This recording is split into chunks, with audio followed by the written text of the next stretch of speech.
Hello everyone, welcome to the next Spoiler Talk, and oh my god, we're finally here. It's the last one of the 22 episode seasons.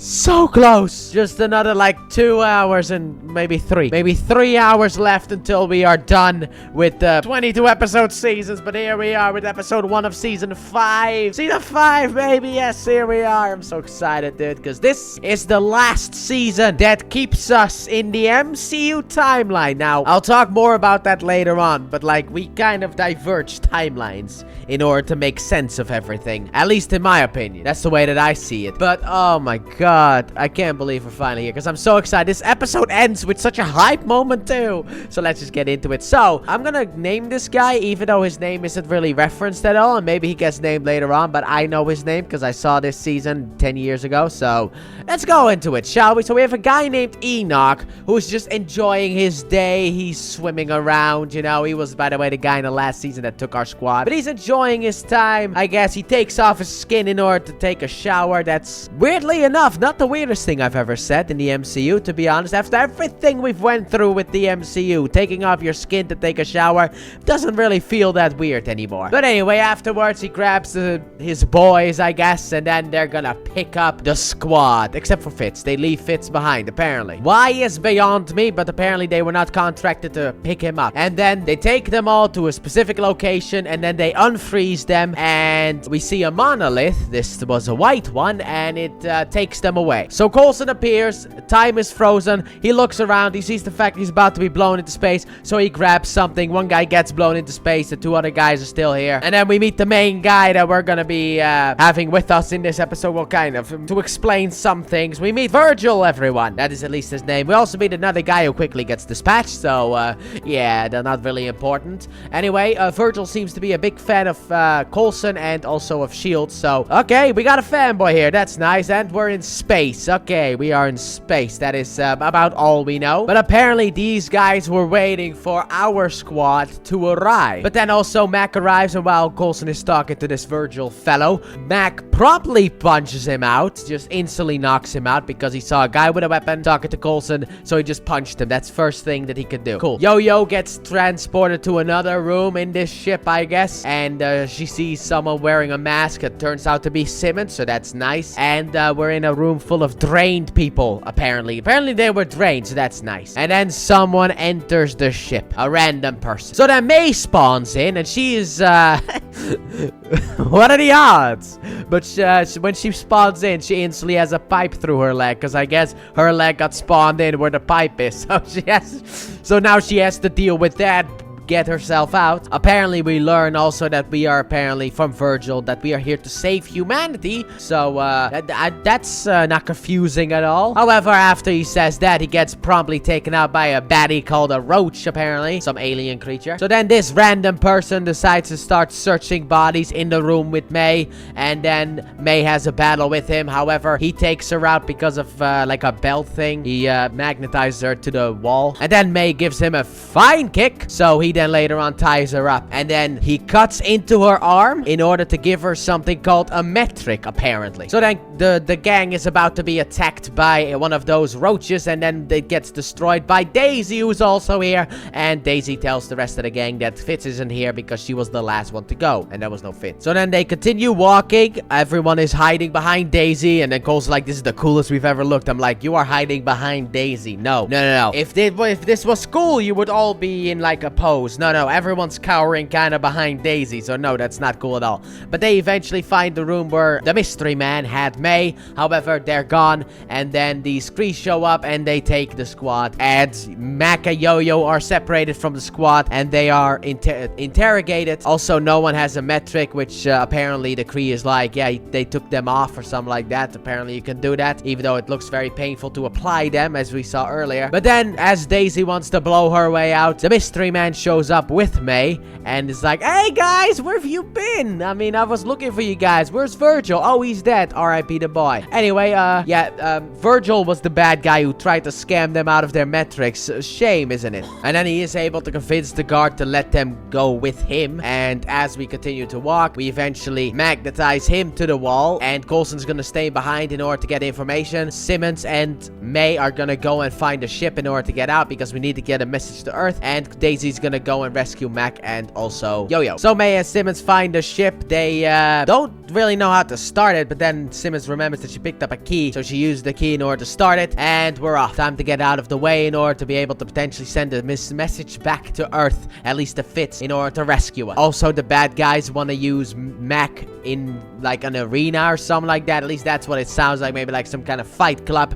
However, Daisy then comes in and frees Mac and blasts them away, and then we have a fight, and Mac kills one of them and Daisy kills the other one with a really cool, like, she blasts like an icicle that falls down, blasts it straight into him. I thought that was actually pretty cool. So then Daisy has an idea, and she's like, I'm gonna hack the computer, because this time we have their hands and they probably are able to unlock it. However, Mac is like, hey, can you give me that and he looks around the ship. He's like, well, can you give me that postcard again that we found? Let me see what it says, okay? Let me see that postcard for a little second here, because something's off here, you know? This is basically repurposed tech, and that feels really weird. Also, Coulson interrogates the mystery guy, and apparently his name is Deke. And also, he's like, why don't you know any of the history of anything that has happened? And it's like, oh, so this one did not take us to a different location like the one we had at the beginning of season 3, and that also brought Hive into it. No, this one took us through time, because welcome, boys, to the year 2091. I think that was actually the year that this is taking place in, but that's the big reveal to end this episode on. We're in the year 2091. So we see a planet that looks very much like Earth being broken basically in half.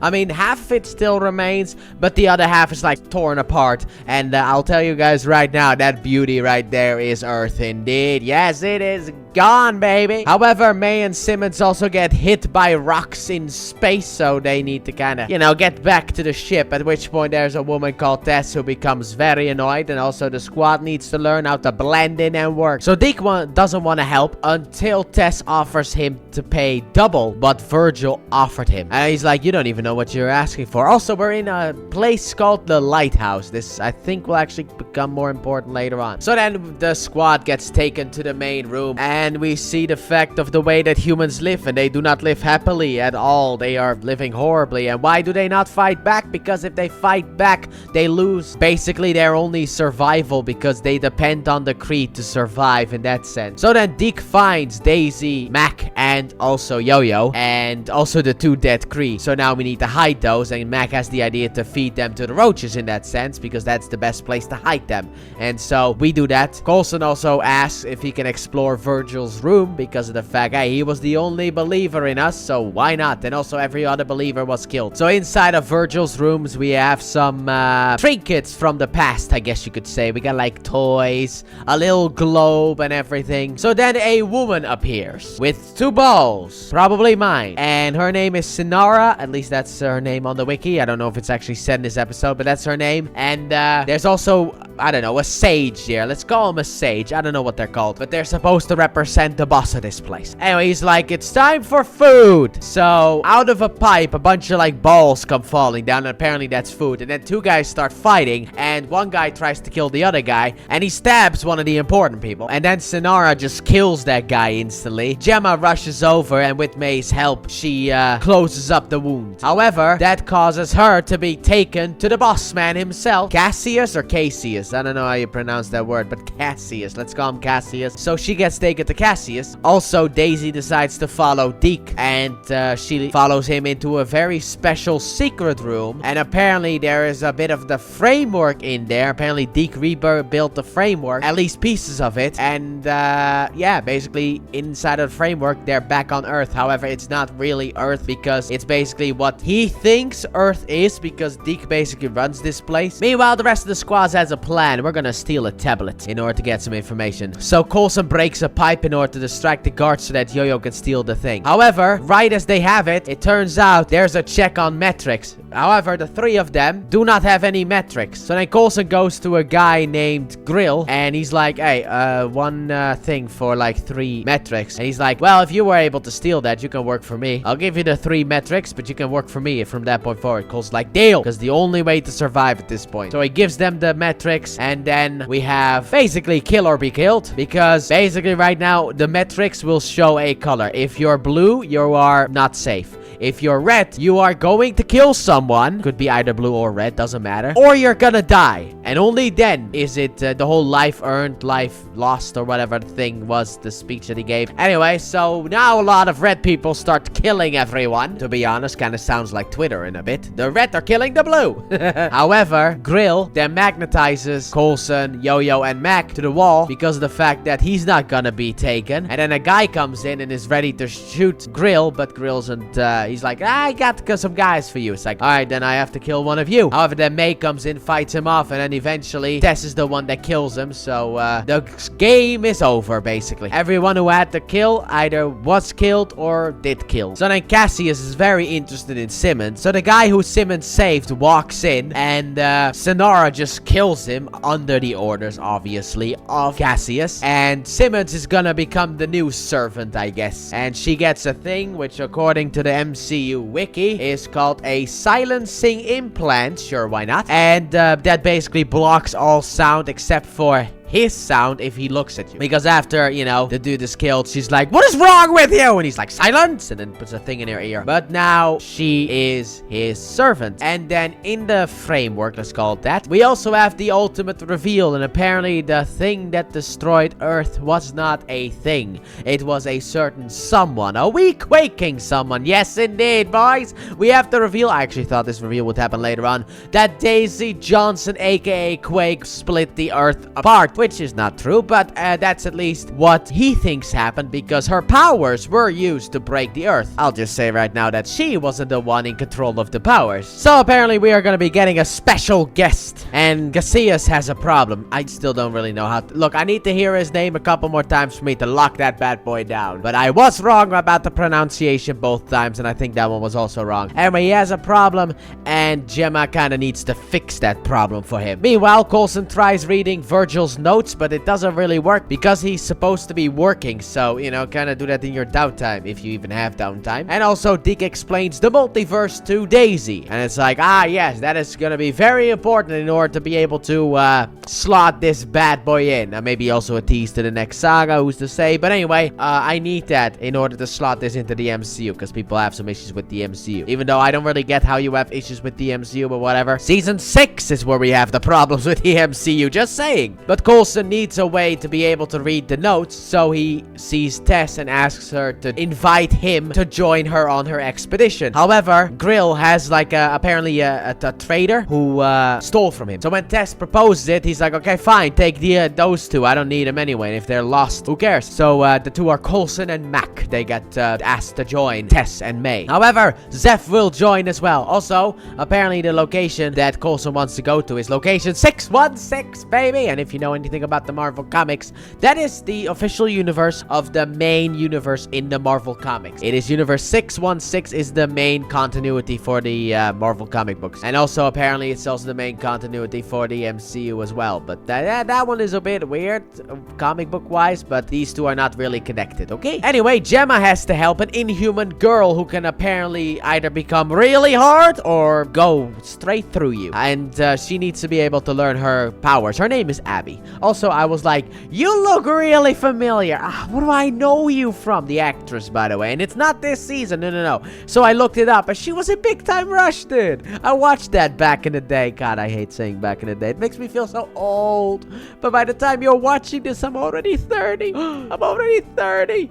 But anyway, yeah, she was in Big Time Rush. I watched that back in the day. It was actually a decent show, you know, for what it's supposed to be. I very much enjoyed it. And they had some good songs as well. Some songs I enjoyed as well. But it's like, that's where you're from. I haven't seen her in so long. It felt good to see her again. Because like I said, I hadn't seen her in forever. But Gemma has to help her because apparently she is gonna do some kind of a test. And afterwards, if she succeeds, she's gonna become some kind of inhuman ambassador or whatever that's supposed to mean. And if she fails, her family dies. And also, Gemma got sent to do this because of Sonata. She's the one who wanted her to do that. And later on, Cassius is like, did you do this because you're jealous about the fact that I found such a beautiful specimen? And I'm like, you know that Daisy's more beautiful than Gemma, right? I mean, hey, beauty is in the eye of the beholder. It's just, you know, Gemma has a big forehead, right? By the way, Gemma's hot too. I will say that. Like, I'm not gonna complain about that. If I were to get a woman like that, I am never gonna complain. But like, she has a big forehead.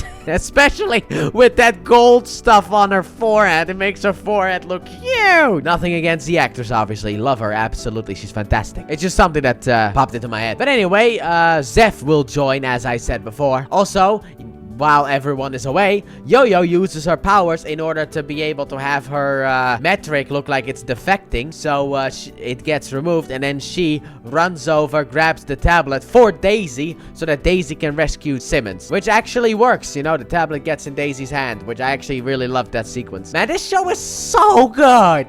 Like, it is so good. It is so much better than, like, it should be. This is peak Marvel. I will say this is probably my second favorite show of Marvel, like, ever. Not including animation, because there's stuff in animation that might actually exceed this, like Spectacular Spider-Man and Avengers Earth's Mightiest Heroes. But, like, in live action, especially MCU, this is, like, you know, like, the second best in the MCU, probably, because it's just so good. I love the writing and the way that they handle everything. It's just, I personally very much enjoy it. Big fan of this show. So then, while in space, Tess had taken the globe thingy with her because of the fact that Virgil always took that with him. And Coulson then grabs it, opens it up, and inside is a knob that opens up a drawer to apparently a communication device. And apparently he was talking to someone. But at that point, Zeph comes in, and it's like, ah, boy, we're caught. Dang it. So then he puts everyone against the wall that he can, obviously. And then May's like, hey, is everyone against the wall? Yeah, okay. So she just starts bumping into stuff in order to get him off balance. Then we have a bit of a fight over the remote, and then Mac punches him out and hides him in the back. And then Tess, for the rest of the ride, is gonna be like, we need to kill him or he's gonna kill us. Like, if we get back with him with us, we are so dead. We can drop him right now. And Mac doesn't want to do it. Even though I'm like, you had no issue the dispatching of that Kree guy. Like, no problem at all. But now you have an issue about life. Bit of a double standard, my friend. But Coulson is still trying to use the device. And eventually he gets a signal once we get to the location. And it turns out the signal is actually not from where we are. But actually, it got bounced off of that. So it actually came from Earth. So apparently there is potentially life on Earth. And that's gonna be interesting to explore maybe in the future, maybe the next episode. I really hope it's the next episode, to be honest, but who knows. By the way, this storyline is 10 episodes long. Just say, this is 10 episodes long. This ends at episode 10. In episode 10, we're going back, baby. Also, Deke doesn't want Daisy to go after Gemma, but she's like, I have to, so she takes the elevator, is in some kind of a plant room, and then afterwards she wants to take the elevator again, but then a guy shows up, so she quakes herself up higher. Sadly enough, there's no hatch, so she's just holding on for dear life. And then the elevator gets held up because it's like, we got some more stuff and I'm coming with you. It's like, okay, great. Yep. How many more people are gonna enter the elevator? But don't worry, it's just those two. However, then Daisy slides a bit down. It's like, you hear this squeaking noise. It's like, oh boy, really thought this was gonna work.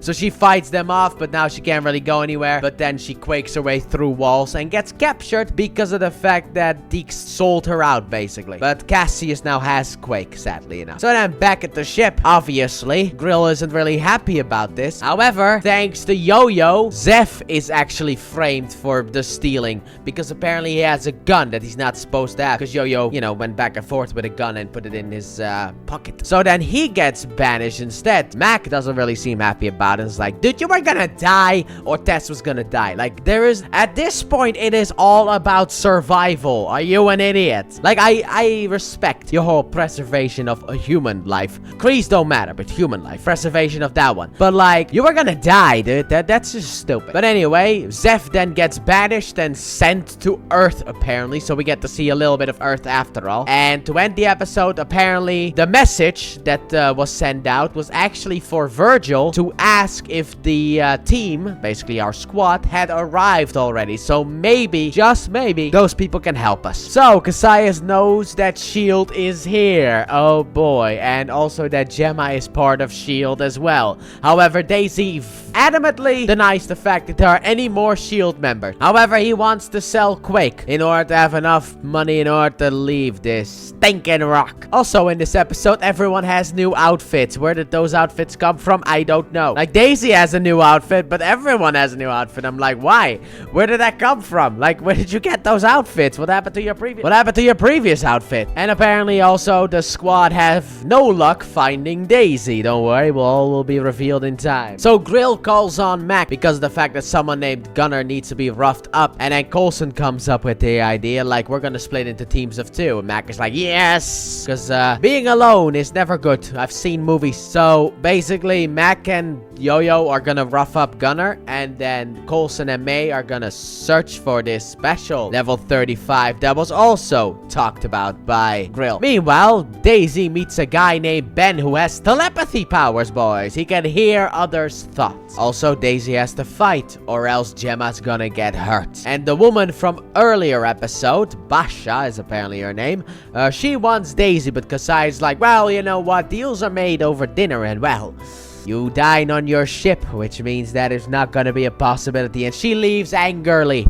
So Cassius tells Deke to, if he finds any other S.H.I.E.L.D. members, to give them up to Cassius. And he's like, yeah, sure, why not? So he goes back down, and then Coulson and May trap him and are like, so where's Daisy? And he's like, I saw her this morning, but she's gone. She talked about going dark or whatever. And then later on, Coulson placed the message for Deke because of the fact that he wants to go to Earth. And Deke is like, I want to help. After hearing that message, so that message must be very important. So then Cassius calls both Gemma and Daisy together, and also this Ben fellow as well. And he knows that someone helped Gemma save the one guy that was killed later on. So he's curious if that is also a S.H.I.E.L.D. member. They both say no, and Ben lies for them, actually, surprisingly. And then he's like, okay, tell me a story. Tell me the exact same story, both of you. So this is one of those parts. And then he actually stands in front of Daisy so that Gemma cannot see Daisy's mouth in order to lip read and then say back. So Daisy basically tells everything that had happened. She's like, well, we were in a framework and we lost our boss, Jeffrey Mace, R.I.P. the boy.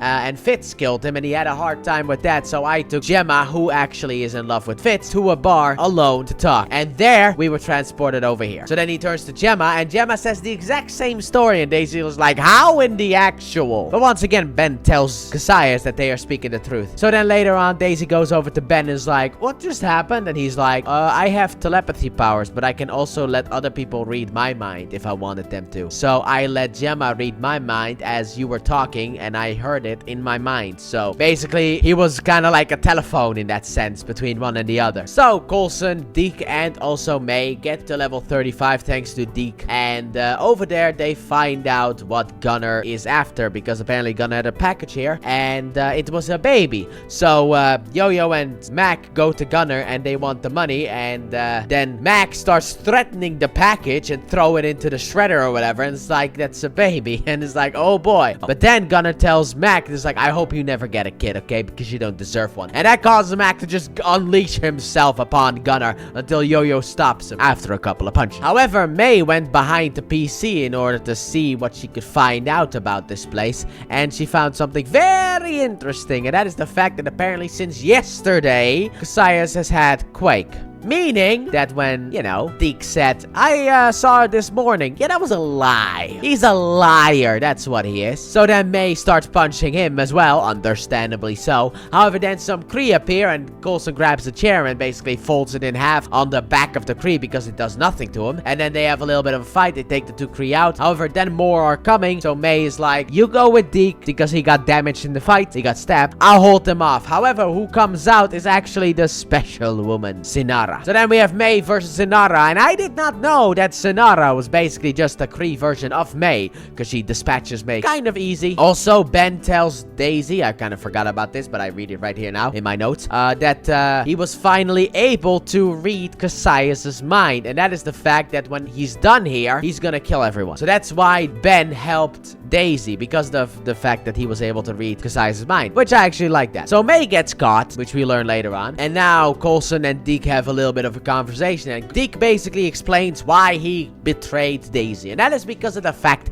that she was gonna get everyone in danger, and also a payday, but basically she was gonna get everyone killed, and that's why he did it, because it's better if she's out of the way. And Coulson's like, oh, absolutely not. But then Coulson demands the payment that Cassius, I think it actually is. So Cassius gave Deke, and then Deke actually explains why he wants to help and go to Earth, and that is apparently because of the fact that back in the day, you know, when Deke was 9, his mom was murdered and his dad was sent to Earth. And apparently the voice on the recorder is actually from his dad. And to be honest, this one actually did make me a little bit sad. Now, to all the people who know the truth, this should make you sad. But for those who don't, you know, it's understandable why you wouldn't be sad. First time I watched it's like, okay, your parents were killed. Cool. But later on, we get the truth and it's like, no, not them. Anyone but them. But then Coulson locks Deke inside of his room and Mac closes it up. Then later on, we have a heartfelt conversation between Mac and Yo-Yo where he basically still misses Hope, even though she was fake from the framework, because it is still his daughter and he still misses her. And it's like, Mac, you have a good woman right here, okay? Now, I don't think Inhuman DNA did anything wrong to her, so she could technically poop out a child.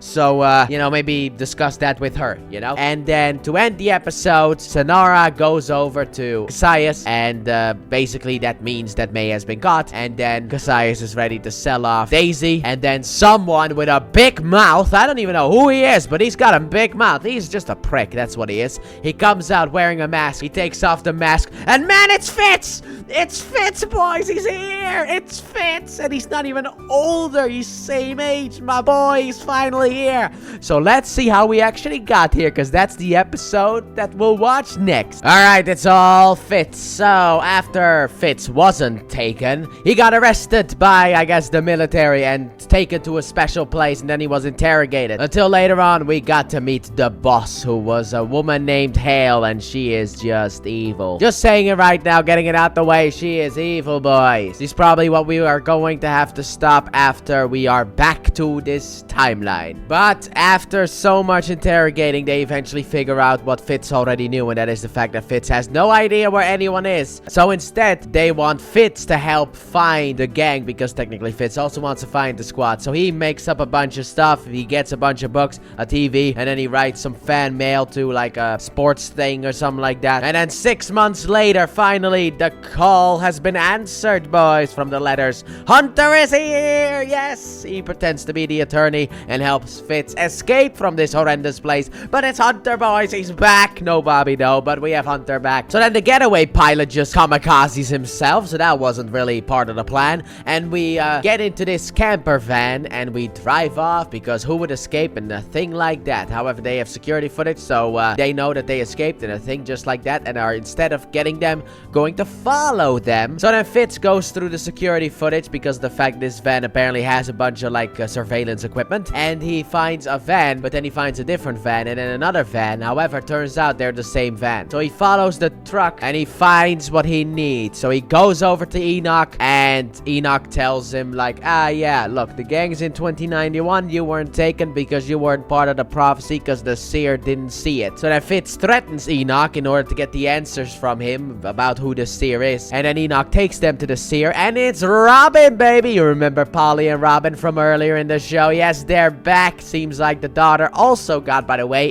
Robin is the daughter of the guy who was able to touch people and see their deaths. But apparently Robin also has some inhuman powers, and also time related, because she is apparently the seer, and she can see through the timelines in order to see what is potentially going to happen, because as we all know, the future is full of potentials. It's not set in stone until it happens, in that sense. Like, for example, if you go from the future to the past and you change something, everything in the past and further into the past isn't gonna change. The only thing that is gonna change is from that point forward into the future. So the future is the only thing that is fully unpredictable. However, Enoch is able to help us escape, and apparently the military people lost about 30 minutes of time. So, I mean, first it was 2, now it's 30. So back at the base, Hale wants to control Robin, and it's like, ah, boy, that's not good. So then Enoch takes the squad to the lighthouse, and he basically explains that he is technically not allowed to interfere in anything except for an extinction level event. That is the only thing. And you know, kind of like cracking the planet like an egg, kind of counts as an extinction level event. And then Robin says that Fitz wasn't in the future picture because he is supposed to be the one to save them. And we also have some nice talk between Hunter and also Fitz. Very nice. Hunter once again encouraging Fitz to be like, who cares about the universe? You need to be with Simmons. That kind of stuff. So now Enoch is once again going to interfere because prophecy deems it so, apparently. apparently, because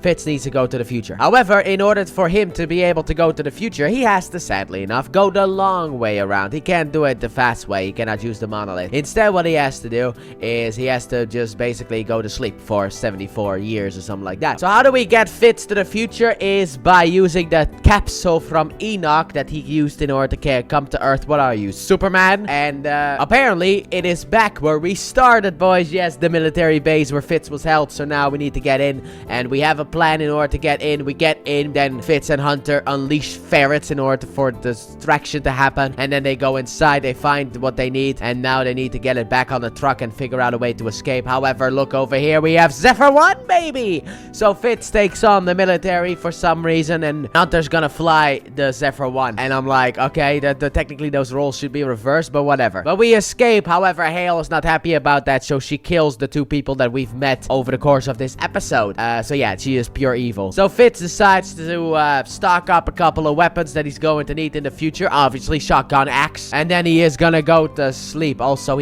but before that, he gives the card where it's like, I'm coming or something like that, to Robin, who will eventually then hand it over to people until eventually Mac looks on the back and sees what it says. So Fitz gets frozen, and then he gets thawed out years later, 70-something years later, and now apparently Enoch tells him that he has to fight some ruthless and dangerous people in order to get his friends back. So here we are, boys, we're in the future. So Flint starts off by making some tokens. Also, we are back to the future, and then he gets taken by the Krees for reasons that will be figured out soon. Also, Enoch basically tells Fitz who everyone in the room is, and Fitz sees Gemma, and then he tries to talk with her. However, because of, you know, the things, she's kind of deaf. So Cassius comes in, and he's like, what do you want with the servant? It's like, well, I was asking your servant something, and she didn't respond. That's very rude. It's like, well, they can't hear. Then let them hear. Okay, now they can hear. Fantastic. So yeah, Fitz and Simmons are not together anymore, but kinda. They got in close proximity. She then turns around, sees him. It's like, oh god, he's here.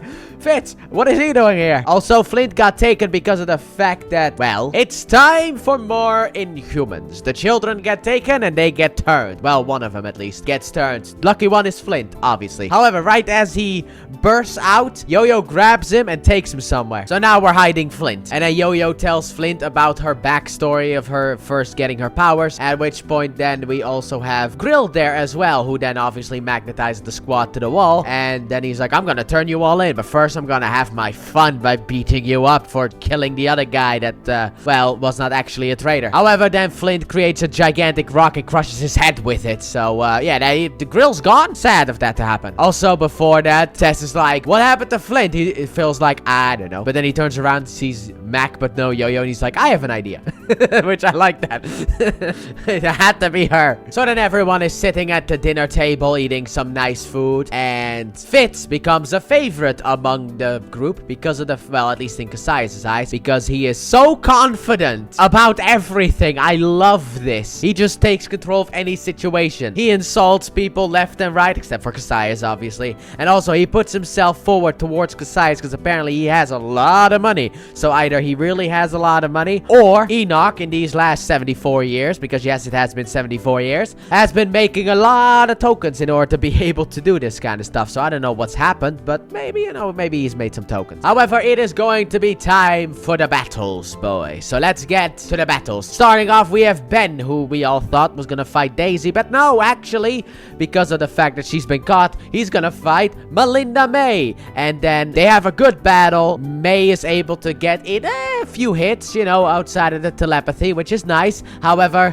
towards the end of the fight, Fitz just comes up and is like, this is boring, okay? This is boring. This is a boring fight. I want to be entertained. Why not just send her to Earth to die, okay? We don't need her, alright? Like, this fight is boring. I need something more entertaining, and Cassius agrees. So then later on, Enoch comes in with a problem, sadly enough. Also, Simmons has an idea in order to escape, and she has a little bit of a blade with her, and Daisy's like, that's not a good idea for escape. But but maybe it'll work. Maybe we can do something with it, I don't know. But when I get sent into the fight, they'll turn off my inhibitor and I'll be able to blast them. Yeah, that's not really gonna happen, but you know what? It was an alright plan. So then Enoch comes in and he's like, Fitz, we have a little bit of an issue. Cassius's brother is here to buy the Destroyer of Worlds. Like, oh no. Oh no. So Fitz angrily goes over to Cassius like, I want the Destroyer of Worlds. What am I hearing about this brother of yours that comes in to take the Destroyer of Worlds? What is this all about? And Cassius like, don't worry about it. I'll still entertain your offer, but you know, I don't really care about your offer anymore because my brother is here. Also,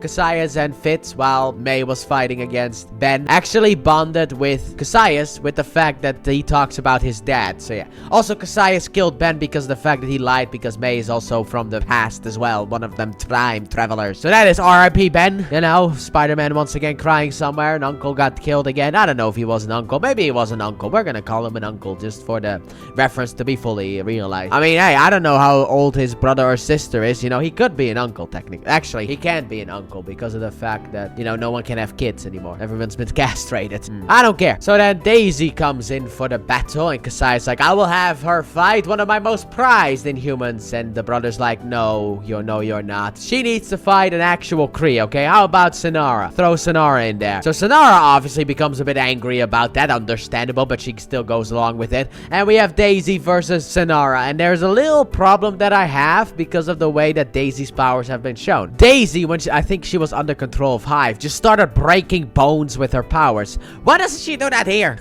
She can just break bones with her powers. Like, why doesn't she just break Sonara's bones and instantly take her out in that sense? But Sonara actually does, at times in the battle, get the upper hand until she gets knocked down by obviously the quaking blast. And also, before the fight happened, Cassius puts up a protective shielding so that, you know, Quake can't blast up there. So it was a nice plan, but it didn't really work. But then Fitz earlier also got something from Enoch, and it was one of those icer guns. So the plan is still in motion, and the plan is this. When Fitz and Simmons look at each other, and also Daisy, the attack will begin. So Simmons just stabs Cassius because, you know, why not? And Fitz then ices everyone possible, and then they jump down, and Fitz shoots the mechanism so that the force field comes back up so that they can't get there, and the squad escapes. And then to end the episode, Enoch is just blue now, and he's like, I am a Kree, like I have always been. And then shoots this the guard there, and then he goes to the elevator. So it's time for the inevitable escape. We still have 4 episodes left though, so I don't know what's gonna happen,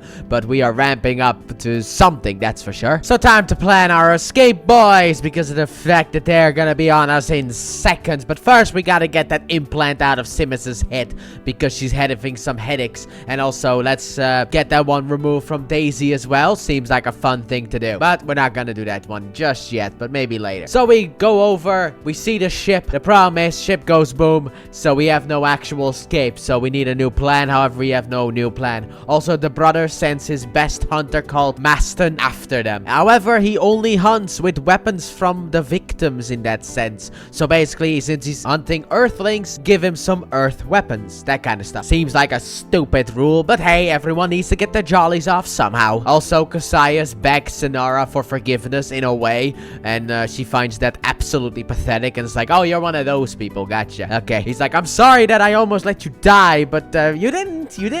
Good, right? You didn't, okay? So then they get on the elevator. However, Maston shuts down the elevator. However, we escape by the elevator hatch, so that'll at least helps us. Meanwhile, May is on Earth, and Enoch meets up with her, and then when he's like, I'm here for, like, all of you, and he also says Philip J. Coulson. May's like, say that again, and he's like, Philip J. Coulson is like, you were the one who took us. He's like, yeah, well, that's actually what happened. I am happy that she actually isn't stupid. Really happy about that. However, she can't really fight because of the fact that technically she's not even supposed to be standing with a bad leg like that. So then a gravity storm is apparently approaching. Also, for some reason, Earth is still kind of habitable, but not really. But kind of still is. But anyway, a gravity storm is approaching, which causes all of the monsters to kind of leave. However, then Enoch gets taken by someone. May gets lifted up into the air because of the gravity storm and also gets taken. So, yeah, it's not good. Maybe they're friendly, but but at the moment it is a bit of an unknown. Also, we learned that Cassius apparently was exiled because of the fact that he ran like a coward. It's like, yeah, I believe that immediately. That is just 100% believable, knowing this character so far. Yeah. Yeah, he seems like one of those rich people that just runs. So eventually, Daisy, Simmons, and Fitz, that felt wrong. That felt horribly wrong. So eventually, Daisy and Fitzsimmons, there you go. Look, saying Simmons first and then Fitz just feels wrong. Anyway, they make it into a room and where basically everything is being held, like the air, the gravity, and all that stuff. And we learned that apparently the gravity is being formed by gravitonium. You remember that from the first season? Yeah.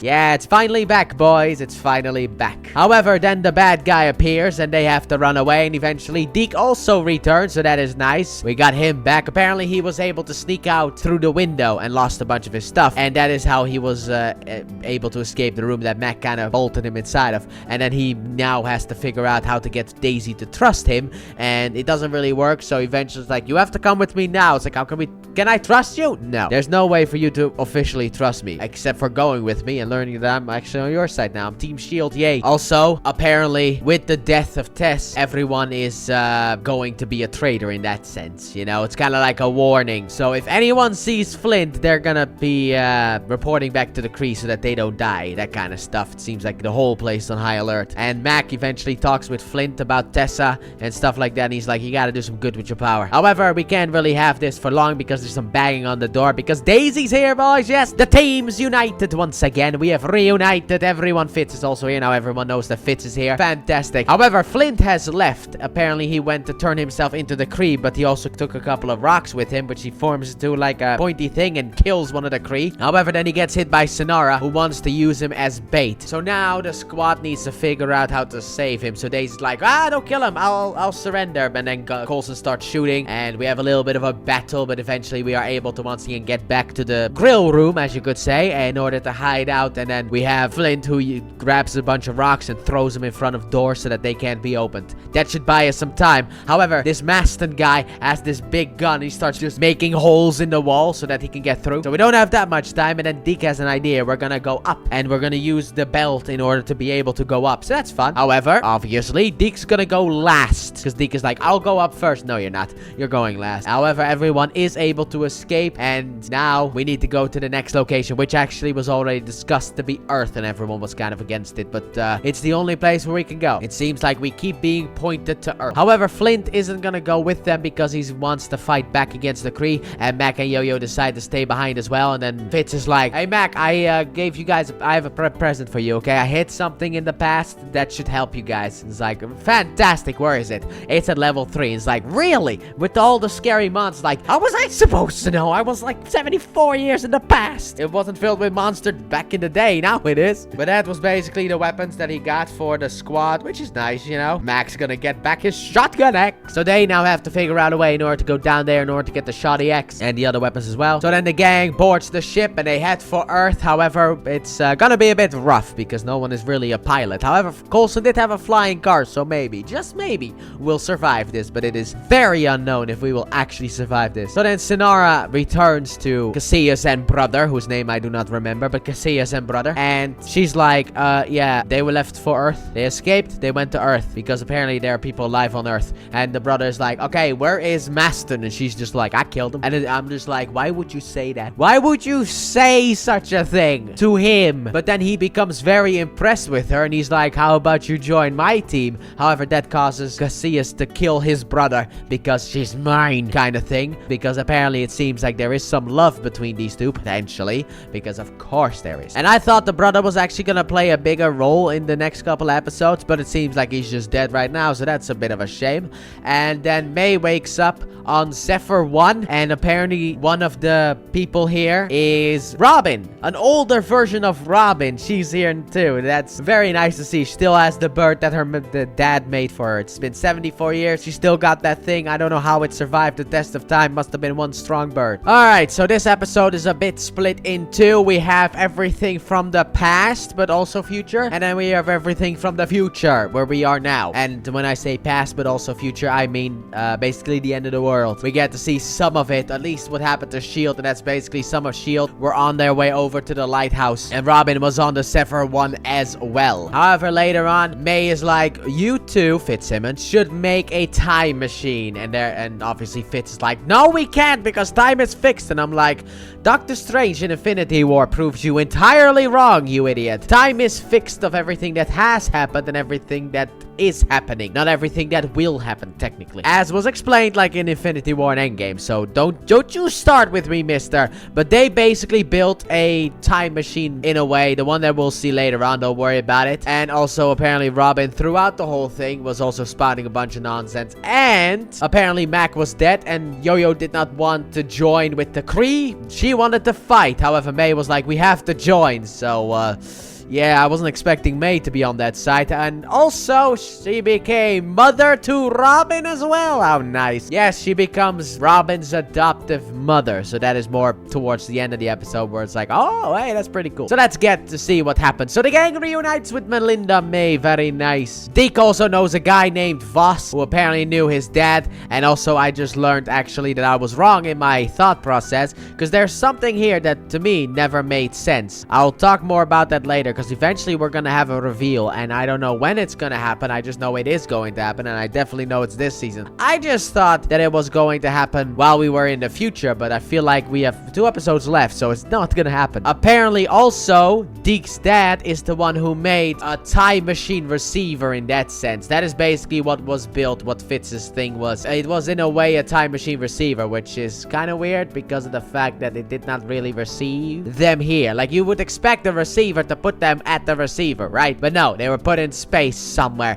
Could have had their heads explode for all we know. Also, Enoch tells us that Robin cannot be forced because basically Robin is talking a bunch of nonsense throughout this episode until the end of it all, but that's because she sees time. She sees through timelines. That's what she's doing. But she cannot be forced. You have to have patience. And then Coulson's like, yeah, but we don't live forever. It's like, well, yeah, sucks to be you. So let's talk about everything that has happened on the lighthouse since. By the way, also, Cassius sent Sonara to Earth in order to hunt down the squad. But Mac and Yo-Yo and Flint, they get down to level 3. However, they see a Kree using something in order to get rid of the, I forgot what those creatures are. The creatures. We're gonna call them the creatures, even though that makes me think about the creatures hub. But, I don't think anyone is old enough in order to be able to remember that. It was fun, though, back in the day to watch them videos. But eventually, they find the stash. Mac gets the beauty of Shotgun X back. However, they then realize what the Kree were actually doing, and they were doing something called Retribution,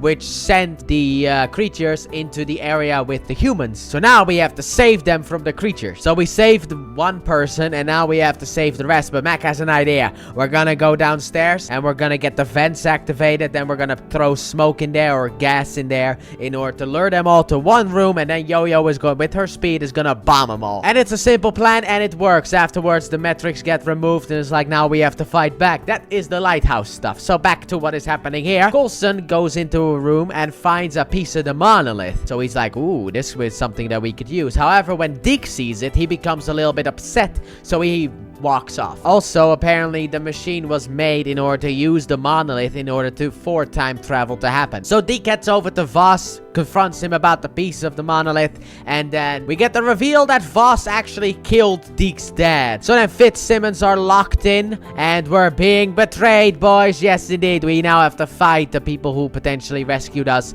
And my guess is why that they're doing this is because of the fact that Daisy is here. Because Voss later on appears and talks about Robin and her situation is like, you know what? I got something to show you. So he shows Daisy the last appearance of Daisy Johnson within the MCU, apparently. And that is her leaving the Quinjet. And from there, everyone just expects her to be the one who quaked the Earth apart, which may or may not have happened. I've seen the season, so I know the answer. But all due time, boys. In all due time. So then, Coulson and May fight off the people who have locked in Fitz and Simmons. May then stays in order to free Fitz and Simmons, while Coulson goes in order to help Daisy because of the fact that Voss is now trying to kill Daisy, because if she dies, the future is not going to happen like this, okay? The Earth will not be quaked apart. part, which he's not entirely wrong about. However, what Voss also does is he grabs the knife and he stabs Robin because he doesn't want Robin to help the squad. So, R.I.P. the gal. And May then goes over to her after we deal with Voss as well. And Robin basically at this point reveals, she's like, Mom, it's like, I'm not your mother. It's like, well, apparently you adopted her, so yeah, you are, kind of. You know, if you really want to go into it, maybe not biologically, but you adopted her, so you are her mom. And then Robin tells May exactly how to get back to the present. And then May is like, who's Flint? And it's like, oh, so Flint is gonna use the piece of the monolith in order to be able to get the gang home. That is what is going to happen. That's instantly what popped into my head. However, there's a little problem because Sonora is also here on Earth right now. She has arrived in some pretty cool gear and she's on the hunt, boys. She's on the hunt. So probably next episode we're gonna deal with that, and then we have the finale 2 more episodes away and we're done with this part of the season. Can't wait. I've been having a lot of fun here in the future. I love the way that they handle the time travel stuff. Big fan. So the Kree come out in order to hunt down the humans. Also, apparently Cassius is ready to leave. He is basically having everything being transported to his vessel of leaving. Meanwhile, the plan for the people on Earth is to get Zephyr 1 into the air because we gotta fly back. Also, Mac has a little bit of a trouble throughout this episode. With Flint wanting to just like fight because like a child like you should not fight. That's basically his mindset.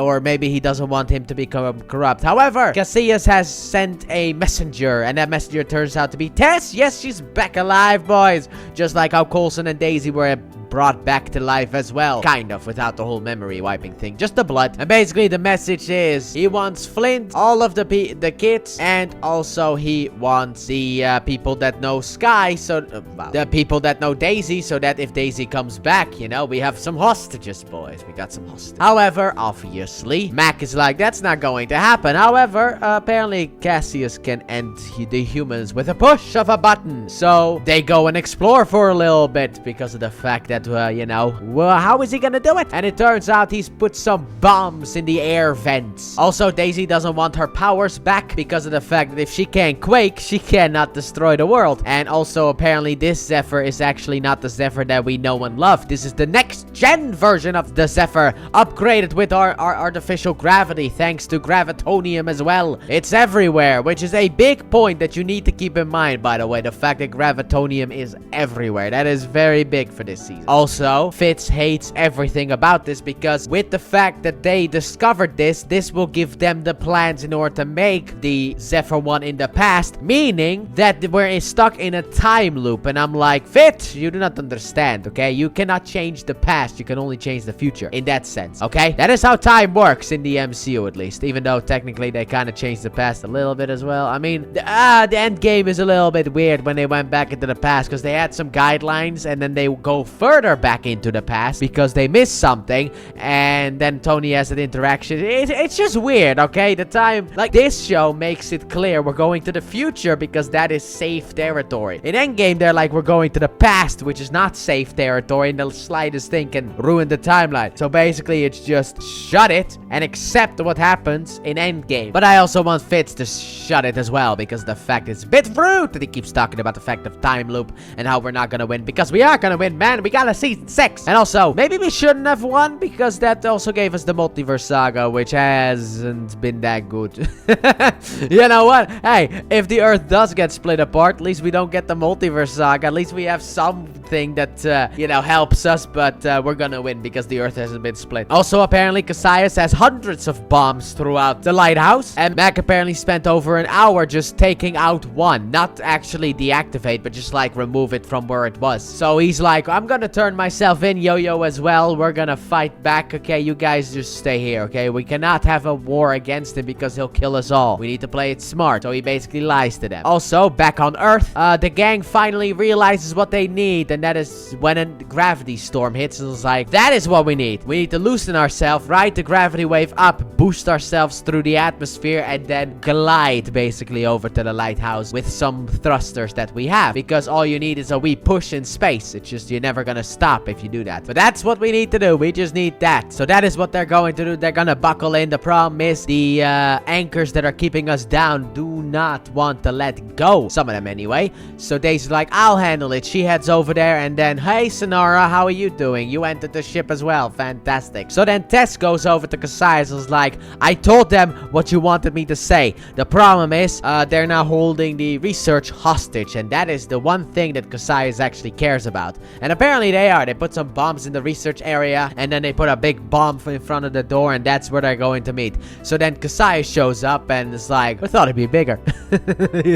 Mac is just so shocked about how he looks. And then Cassius like, Yo Rodriguez. So apparently they've met. I guess he's the one who killed her in the past, or maybe one of his henchmen. He doesn't really seem like the killing type. He seems to be ordering the killing type in that sense. So then they have a little bit of a talk with Cassius, which takes a very long time. And then Cassius like, you want this? And Yo-Yo's like, yes. So she runs over there, but he has a shield, so it didn't work. So Cassius then once again goes a little bit on, and then he's like, I'm gonna bomb him. So then he puts in the code in order to bomb everyone. However, apparently this has taken enough time for everyone to be able to dismantle all the bombs and put them in level 25. So only 25 blew up, and everything is fine. And then Mac blows up his part, destroying the whole of the research area, and obviously running away. Cassius still lives. So Cassius is very angry about that one. Meanwhile, Daisy has a fight with Sonara, initially in anti-gravity until May turns the gravity back on, and then they continue on to fight. Would have been nice if she had the powers, but she doesn't. But she does put up a fight-ish, but then Sonara does get the upper hand, and when she's about to kill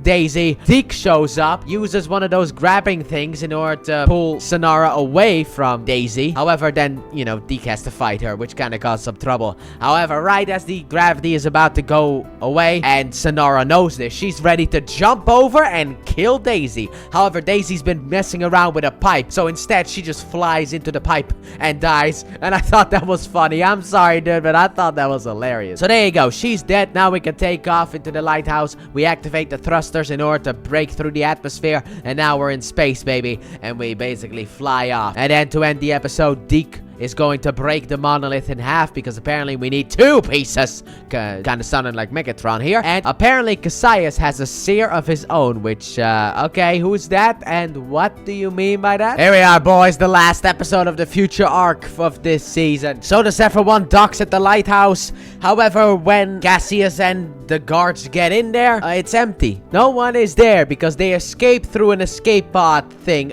You know, one of the cells that they use throughout the seasons? I forgot what those cells are called, but they use that in order to dock to a different area. So we are now back on board. However, Enoch is the only one who was actually left behind, because he doesn't actually emit a life signal, and apparently he can just fold himself up in order to be. He reminds me of that creepy guy from the Flash TV series, to anyone who watched it, who can just fold himself into a, you know, and get into a box. But Enoch is supposed to stay on the ship in order to be able to power up that side, while the rest of the squad goes in and gets the other side activated with Flint. Also, apparently another Inhuman was revived, and that Inhuman is actually who is the Seer, apparently. And also Sonara cannot be brought back to life, so the person who brings Inhumans back to life is getting killed, apparently, because yeah, he's not happy with that answer. And also, it seems like, now I don't know if I'm correct about this one, but it seems like Cassius basically wants to time travel back into the past with an Inhuman army in order to take over the Earth, so that the dad can actually get the Earth instead of the broken piece that it is now. At least that's how I understood it. Also, Cassius turns the trainer guy into a rage monster, as I have him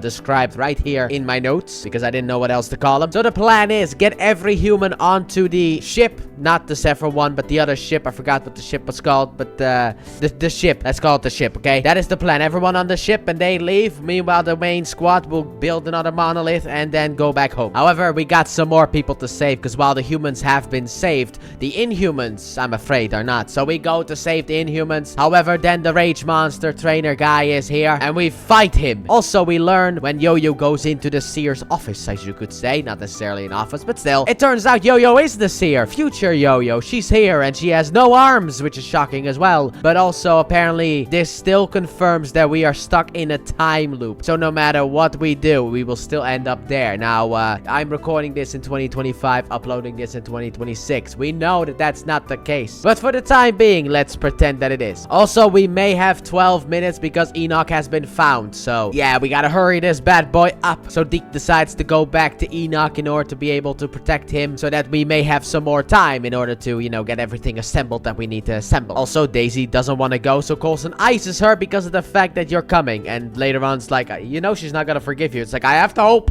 And we learn from future Yo-Yo that apparently the bad choice that will lead us to this timeline is saving Coulson because he's dying. Thanks to the deal he made to Ghost Rider. So, yeah, we gotta let Coulson die. If we let Coulson die, we can actually change the future. But it's Coulson. We can't let Coulson die, okay? It's Coulson. Come on, dude.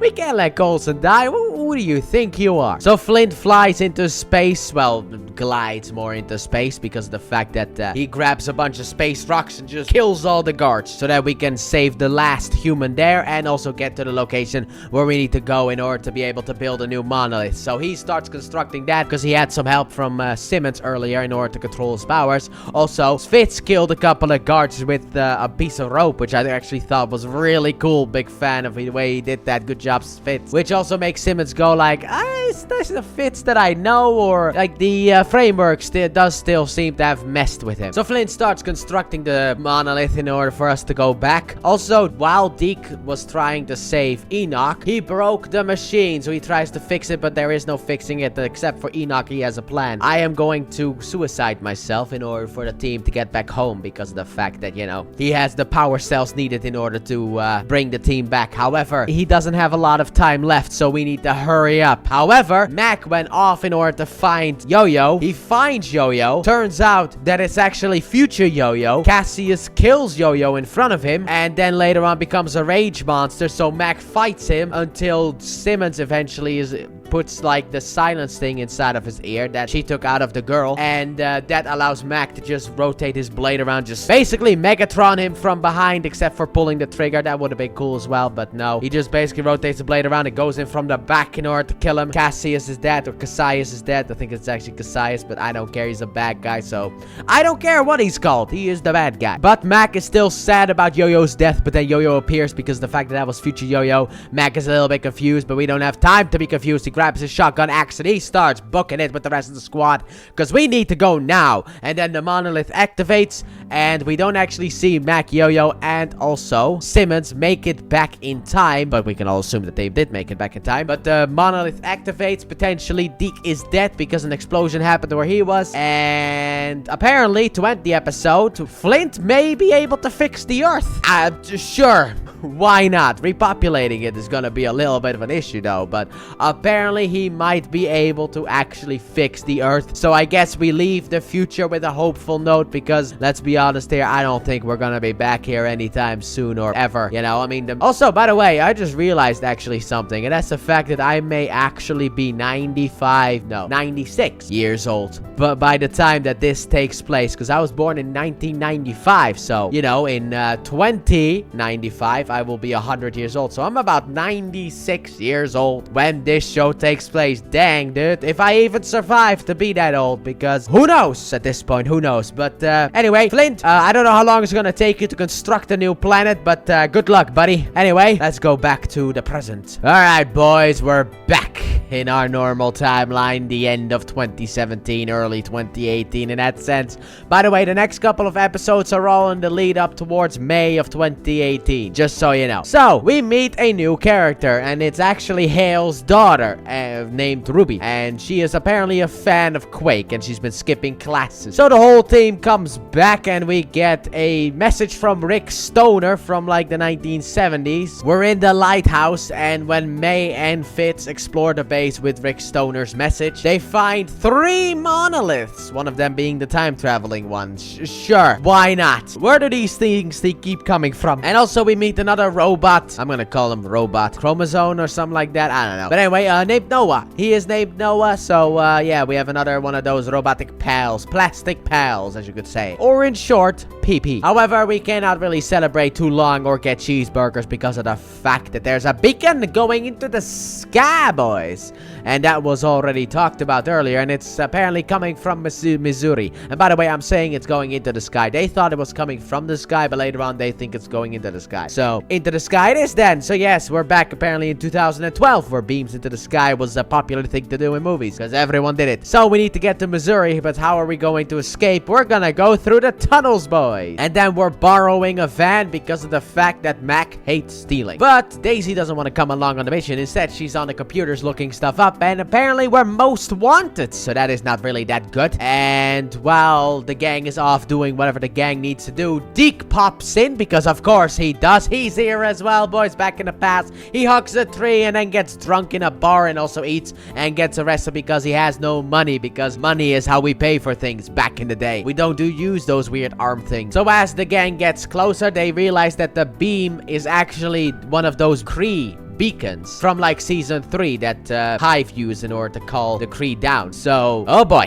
Meanwhile, Daisy has to get Deke out of prison. However, the problem is, or lockup, I guess, but the problem is the fact that once she gets there, she uses a fake name in order to get Deke out and pretends to be a social worker. The black cop who is there, he is like, I'm gonna call the cops. I'm gonna call the military people because of the fact that he recognizes her. So, we need a grand escape, kind of. I mean, they still are able to get out without any trouble at all, so I don't know why that scene was really there. You know, like maybe it's because of the fact that, you know, the other stuff happened, because the gang arrive at the lab in Missouri. They go inside, but there's one life form. Turns out Piper's back, baby, and Fitz deactivates the loop of the beam because every now and then it goes up, and it turns out it is man-made. And at that point, Piper pulls a gun on us, and a bunch of like government people come in, and then the main lady who is there is like, kill them all, which Piper doesn't hear for some reason, even though she's standing by the doorway. So the yo-yo gets rid of the guns, and then we fight them all off. And then at that point, Piper's like, okay, yep, I'm on your side again. Helps with the battle. However, Mac is about to be called by Boss Lady,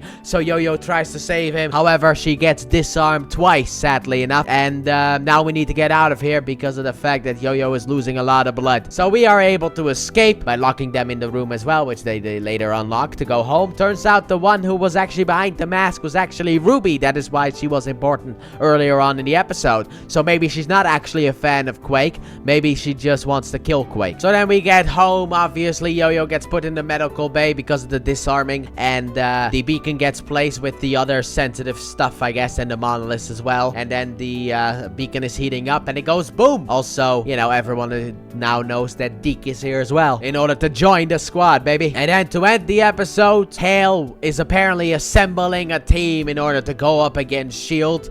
And she wants Creel to be a part of that team, and Creel is kind of indifferent to it. Initially, she's like, I don't want to help the government anymore. And then when she mentions team, he kind of seems a little bit interested. So, yeah, we're definitely back, and we're definitely most wanted. I am in shambles, boys. I am in shambles. I did not expect this episode to end this way. My goodness.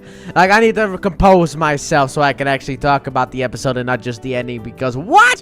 Anyway, so we have some drones. Forgot their names. I forgot what they were called because of the ending of the episode. And we got some drones going down in order to see what happened after the explosion. Lash is back. Okay, cool. Yeah, sure. Why not? Lash is back. What is this? So, apparently, also below us, there is a forest. And apparently, we have a rift that leads straight into Gotham City. Because it seems like on the other side is the Scarecrow, aka a fear dimension. And that is apparently what happened when the three rifts blew up together, or at least the unknown monolith that we had downstairs. Also, Yo-Yo's fine, don't worry about it. However, Deke and Daisy get attacked by a Kree while they're grabbing some food. However, when they kill the Kree, he turns into smoke, so something is definitely off, and that's when we get the whole fear dimension thing. However, the only way to stop the rift is there is a potential that we need a sacrifice. We need to sacrifice someone because someone has to be able to close the rift, but they're not gonna make it out because there's a chance they'll probably just get sucked up into the rift, which I feel like did not really need to happen, but I guess sure, why not? So everyone is like, I'll go, and Coulson's like, I'll go. However, he also wants Daisy to lead S.H.I.E.L.D, but he faints. And when he wakes up, Coulson tells Deke that he needs to go outside in order to get a bunch of things and contact a bunch of people. However, once Simmons returns, we learn that Coulson is actually dying, and that's the deal that he made with Ghost Rider, because the only way for Ghost Rider to go inside of him, not like that, well, maybe like that, I don't know. I don't know how freaky Ghost Rider is. Anyway, turns out the only way for that to happen was to basically kill the alien stuff that he had inside of him.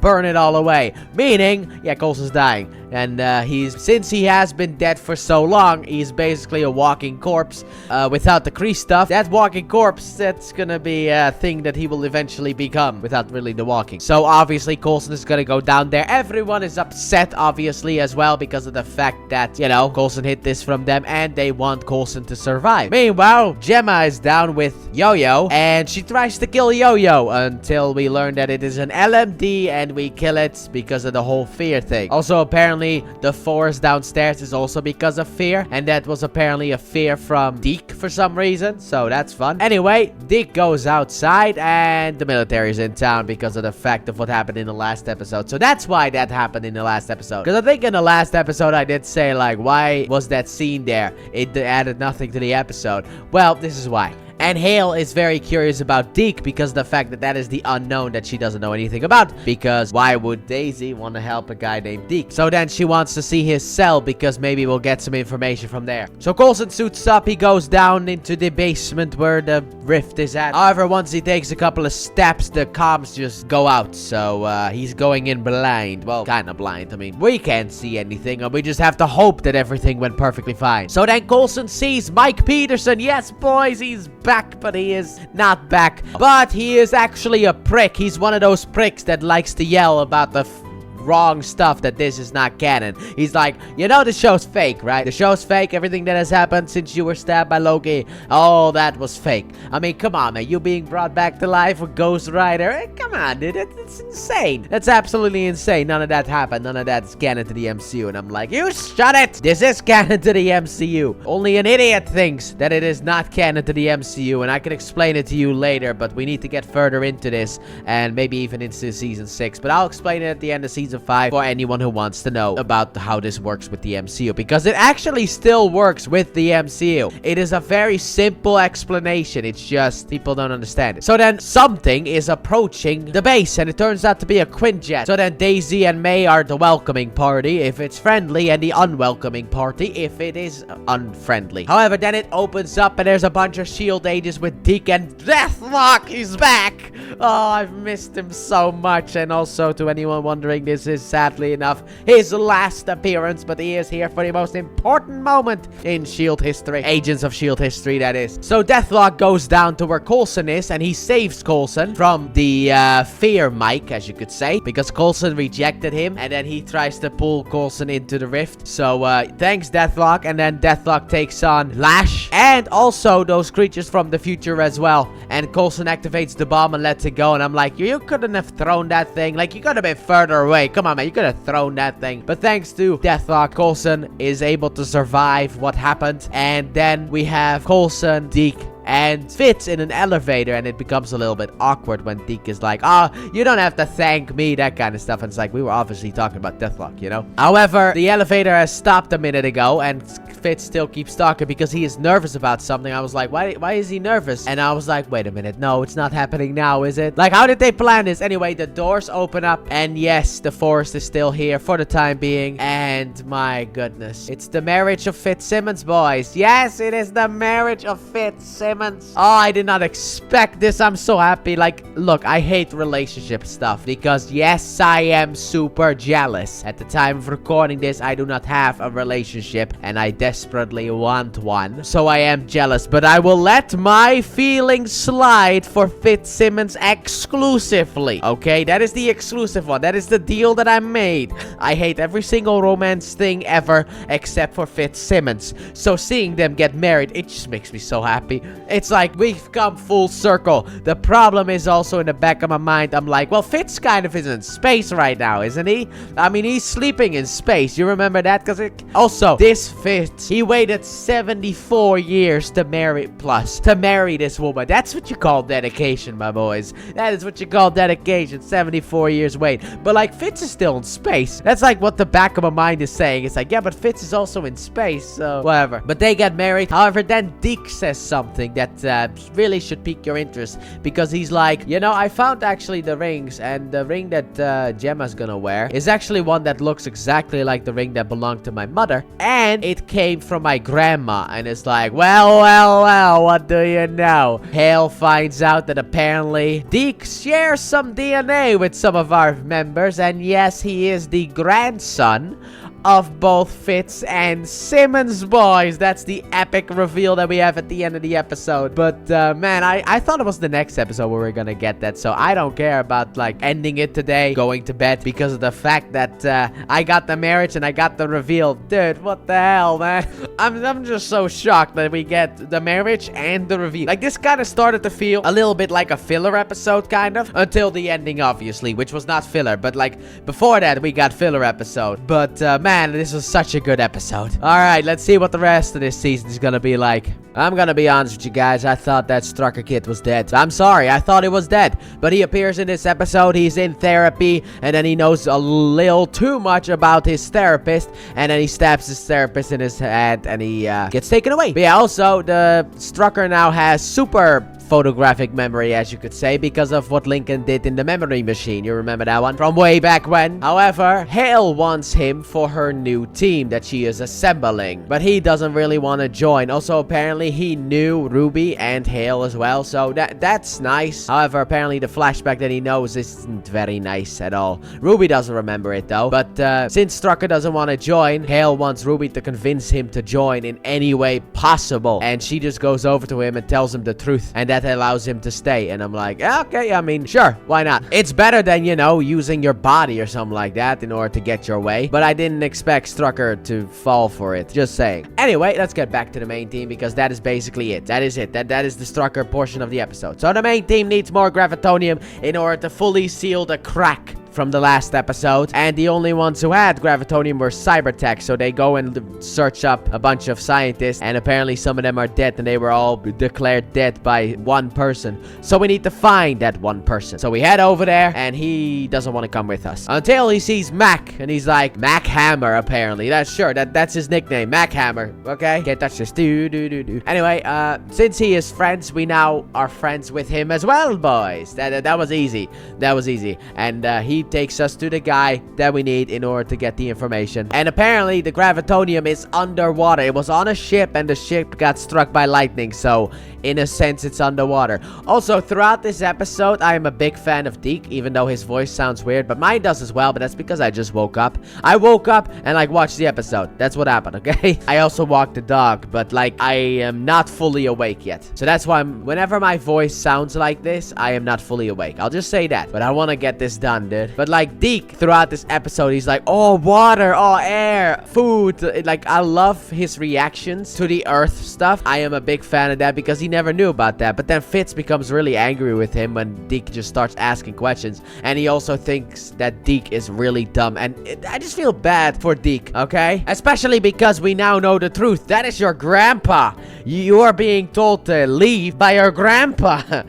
That is so mean. So then later on, Deke goes and grabs a little bit of food. He's like, oh, I need to meet the chef who made these things because this is so delicious. However, because of the fear thing, he sees his own mom, who basically tells him to leave because of the fact that these people do not like him in that sense. Kind of like that. You know, he's better off if he left. However, then his mom gets killed by a Kree, and then Deke kills the Kree guy, and then he figures it out because of the fact that he gets angry. He's like, look, okay, we didn't even have an up and down. We were in space, for crying out. That's it. So he goes over to Fitz, and he's like, look into the sky, boys. And it's like, no. Fitz doesn't want to go into the sky. And Deke is then like, but it got charged with like lightning, which means it went up. Okay, the gravitonium stuff. So then they look into the sky, and yes, there it is, boys. We have a flying ship, baby. So Coulson, Mac, and Daisy get onto the ship. They go inside. However, apparently the robot men are still alive, and they look a little bit familiar because, of course, they are from Hale. And we explore the ship, and we find it. However, how are we gonna be able to take it with us? Then Deke comes in for a double save, not just finding designing the ship, but also knowing about the gravitonium. This man is a genius, kind of. But basically, he's like, you got a plastic box over there. Put the gravitonium in the plastic box. You got about 90 seconds before the thing falls to the ground, okay? And obviously, because the robots, that is going to be the tension. But yeah, Mac grabs a plastic box. He puts it under there, and he wants to close it up. And Coulson's like, can't touch it. And it's like, you prick.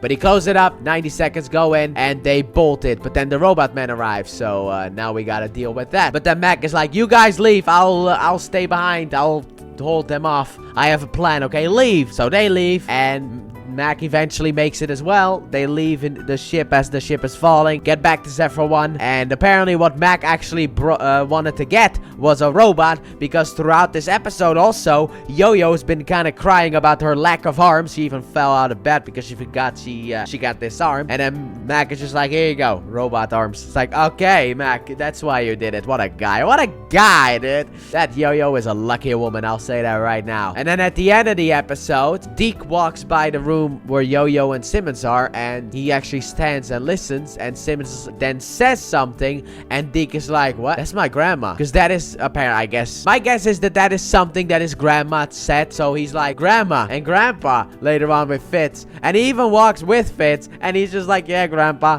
But he doesn't tell them, but he now knows that he is their child, well, grandchild. But it's like, he just is like, well, that's so cool, actually, that he knows. I love his reaction, because it's just so amazing for him. He's like, that's my grandpa, and that's my grandma. So now he starts to stare really weird at them. It's just so funny. So, that's gonna be a bombshell if it ever gets dropped. I mean, it will get dropped. I just don't know when. But I knew that this was going to happen. I just didn't know we would get the reveal in the last episode. So yeah, let's see how we handle that. So a spaceman appears, and Fitz needs the notes from Franklin in order to be able to potentially compress the gravitonium more, because it doesn't fit inside the thing, and it's too compressed to be able to do anything about it. So who appears next from the void? It is Evil Fitz, baby. Yes, he's here, and he knocks Deke out because he reprograms a robot, and I'm so happy that he's back here, baby. I've kind of missed Evil Fitz. Also, regular Fitz is stressed because of everything that has happened. He is just fully stressed, and it has taken a toll on him. So Evil Fitz shows up, or I guess we'll just call him the Doctor. So the Doctor shows up, and Fitz talks a little bit with the Doctor, and he basically is like, I'm gonna finish what we started. Also, Coulson's team, they find S.H.I.E.L.D, capture her, interrogate her, doesn't really go anywhere. She's trying to save the world or something like that. I don't know. To be honest, the ending of the episode kind of leaves a lot to be desired in the whole saving the world kind of thing. Let's be honest there. But also, her being caught was part of the plan. Creel is her driver, and he has a bunch of C4 on him. And to finish things off, the one who later on comes to pick her up is Superior. You remember? The Russian. And they want Coulson, and Coulson goes with them, because that is just a little piece of the episode, because the main majority is inside the base. Also, 2 cameras went off, so Daisy went to investigate the cameras. So Fitz heads over to where Gemma was, and the robot that the Doctor had in order to keep Mac and the rest at bay fired at them, because, you know, fight happened, and Mac got shot. And Fitz now realized that the Doctor, you know, it's the Doctor and all that stuff. It's him. He's terrified of the Doctor. So the Doctor goes and kidnaps Daisy, because Fitz eventually figures out, wait, no, in the framework he was focused on Inhumans, so Yo-Yo and now Daisy. But he has kidnapped Daisy, and the reason for that is because of the fact that he wants to help. He wants to be a good boy. He wants to remove the inhibitor to give her back her powers. And Daisy's like, no, please don't. So he just starts cutting into her in order to cut that bad boy out. And the reason for that is because of the fact that Daisy is the key. Daisy can compress the gravitonium enough in order to be able to put it in the box so that we can close the rift once and for all. So then Fitz appears, and he tries to get the Doctor to stop, but that doesn't really work. But then Gemma realizes something, and she heads off, and it turns out the Doctor and Fitz, they're the one and the same, baby. They are. Actually, Fitz was the one who knocked out Deke and kidnapped Daisy and reprogrammed the robots to hold a gun against everyone, basically. And yes, the robot comes in with Deke and holds a gun to the both of them so that he can finish the job, and he does finish the job. Daisy gets her powers back. He gives her an adrenaline shot so that she gets her powers fully back, and then she compresses the gravitonium and puts it inside the box, and then they use it in order to close the rift. And apparently Fitz has been hearing the Doctor inside of his head for a while now, but this is the first time he's actually seen the Doctor. And also, he doesn't regret anything. He doesn't regret it at all, because after it's done, he turns himself in that sense, but he still doesn't regret it. You know, Daisy's traumatized, but he doesn't necessarily care all that much because the rift is closed. We won in a sense. However, we may have also given the world its own destruction in that sense by giving Daisy her powers back. But I do like the fact that Fitz just doesn't care, and also he is wondering where that leaves him and Gemma. And Gemma kind of supports him as well because, in order to do what has to be done, sometimes we have to make the hard decisions because we're trying to save the world and all that stuff, so we have to do it. So then Gemma walks off sad, just like Fitz, and she goes and sits down. Deke walks up to her, talks a little bit with her, and then he starts to describe his grandma and his grandpa. He basically tells Gemma exactly what she used to do in order to help Fitz. However, he goes further beyond by saying the sandwich that she made back in the first season, I think it was actually, when him and Ward went on that mission. I miss Ward though. But it would have been nice if through this fear we got one more return of Ward, just saying. But basically that sandwich, and then she's like, how do you know about all this stuff? And he's like, yeah, well, my mom used to tell me stories about my grandparents, how my grandma made stuff for my grandpa. And then she's like, you're our grandson. And pukes. But it was a nice moment before the puking happened, but it was a nice moment. It's just, I didn't really want her to puke, but also, I guess, I don't know what the reaction would be if your grandson from the future came back and was like a 30-year-old guy. It's like, maybe 20. I don't know how old the character is supposed to be, but anyway, like that, like he's supposed to be like maybe around your age, and it's like that's your grandson. So I don't know what that means. Like, how would that work? How would you react to that kind of stuff? And then to end the episode, we have S.H.I.E.L.D in a room with someone, don't know who, and he basically tells her that she needs to make the hard decisions in order to be able to join the Confederacy, whatever that's supposed to mean. And also he ends it obviously by saying Hail Hydra, and it's like, dude, I thought we were done with you people. So S.H.I.E.L.D tells Coulson that she is Hydra, which is an interesting opener. Sure, hey, maybe it'll work on first dates. Don't know about this one though. This one might not really work. And she wants S.H.I.E.L.D and Hydra to be together again. However, this time with the knowledge of the fact that S.H.I.E.L.D and Hydra are together again instead of the old infiltration. So let's go back in the day because we gotta get S.H.I.E.L.'s backstory. And basically she was at the Hydra Academy right here at this base because it's easier to reuse sets. And Sitwell was there as well. I did not expect to see Sitwell again. And Strucker. We later on see Strucker as well, but not the Strucker kid, but the adult Strucker, but then younger, from Age of Ultron, him. And also Whitehall comes in as a special speaker in order to talk about a new thing that he is interested in building called a particle infusion chamber. And then Hale shows up Strucker by giving the correct answer, which makes Strucker very unhappy, and he has some of his goons kind of attack Hale, but not necessarily attacking. It's more like she's pushing up weights, and then they just attach more weight so that she potentially dies. And then she attacks him. She doesn't attack the goon. She goes for the leader, which I like, actually. And also she killed her dog, and I hate her right now with a passion. I'm sorry. Look, I don't care about animal violence, okay? I think it actually helps with the villainous side of things. It's like James Gunn's Superman, where it's like, oh yeah, hey, Ultraman was supposed to punch the dog, but we're not gonna do that. It's like, yeah, I wish you did though. What happened to villains just being villains? But anyway, she killed the dog. I hate her with every fiber of my being. And she gets a job. Everyone gets transferred into S.H.I.E.L.D or whatever, but she gets the most important job of all. She gets dumped in the Air Force, and then when the time is right, she is gonna become a mother because of the fact that she is going to be artificially inseminated. Which is like, yeah, well, I mean, to be honest, what did you expect? You're a woman. The most important job a woman can have, no matter how you look at it, is pregnancy. And I know that will rough some people the wrong way, but it's still true because of the fact that women are technically the only ones capable of pooping out another child, all right, to continue on humanity. That is what women can do. So, it doesn't take a genius to think this. Also, you're the only woman that I've seen here, I think. I don't actually think the class had any other women in here. It was just her, so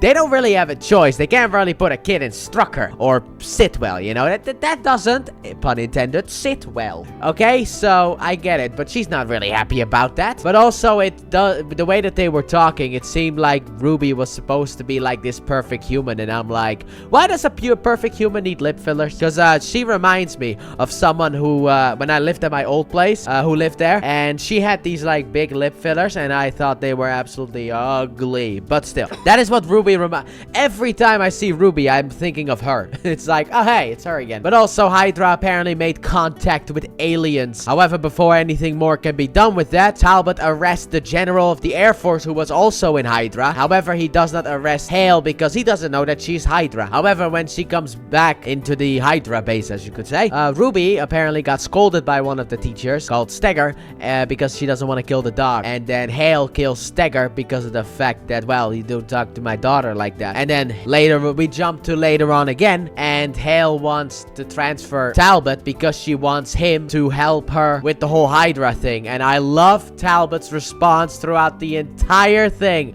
I love it. However, apparently an alien war is coming, and my first guess was like Infinity War. Maybe they mean Infinity War, but the ship that they show is not Infinity War. So it could have something to do with the ending of this season, or it's Infinity War, because that is also what is up ahead as well. So who knows, could be either or. However, Talbot has full faith that Coulson and S.H.I.E.L.D. will rescue him. Also, I like how when Hale's like, Daisy shot you, he's instantly like, that was an LMG. It's like, yeah, boy, even he knows that it was an LMD. What a guy. So then we cut to later on, and we see Coulson here, and he goes, everyone always goes over to like the lunch area. Also, when Talbot went over to that lunch area, he picks up like a box of Captain Crunch. He couldn't put that thing closer to the camera even if he tried. Hint, hint, hint, sponsorship and all that stuff.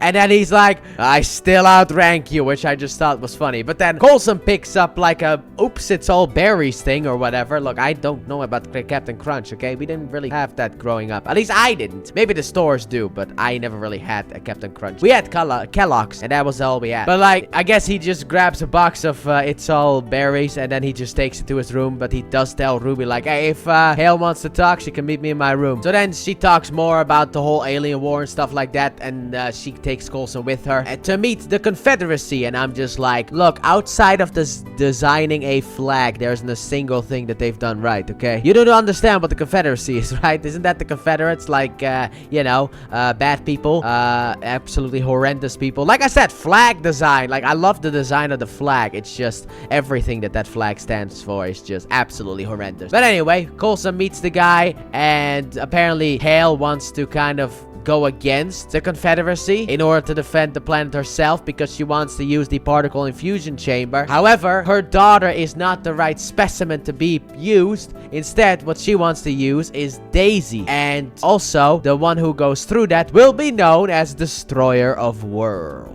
Oh, by the way, the Confederacy wants Inhumans and Gravitonium. That's what they want. But yeah, Destroyer of Worlds. Where have I heard that one before? Oh, right. No. Coulson is instantly just like, no, that's not happening. Okay, I went to the future, and what we saw, what you're doing will cause the end of the world. And she just instantly is like, okay, if you go like that, then we're not gonna talk anymore. So basically, whoever goes through the particle infusion chamber is the one who will destroy the world. So it's still not fully confirmed that it is Daisy Johnson, but it is fully confirmed that someone will blow up the planet, that's for sure. However, then Coulson gets put back into his cell, I guess you could say, and they open up the door in order to put Talbot in there. And Talbot's like, I'm sorry, Coulson, I tried to hold out for as long as I could, but I broke, I'm so sorry. And then they take him away.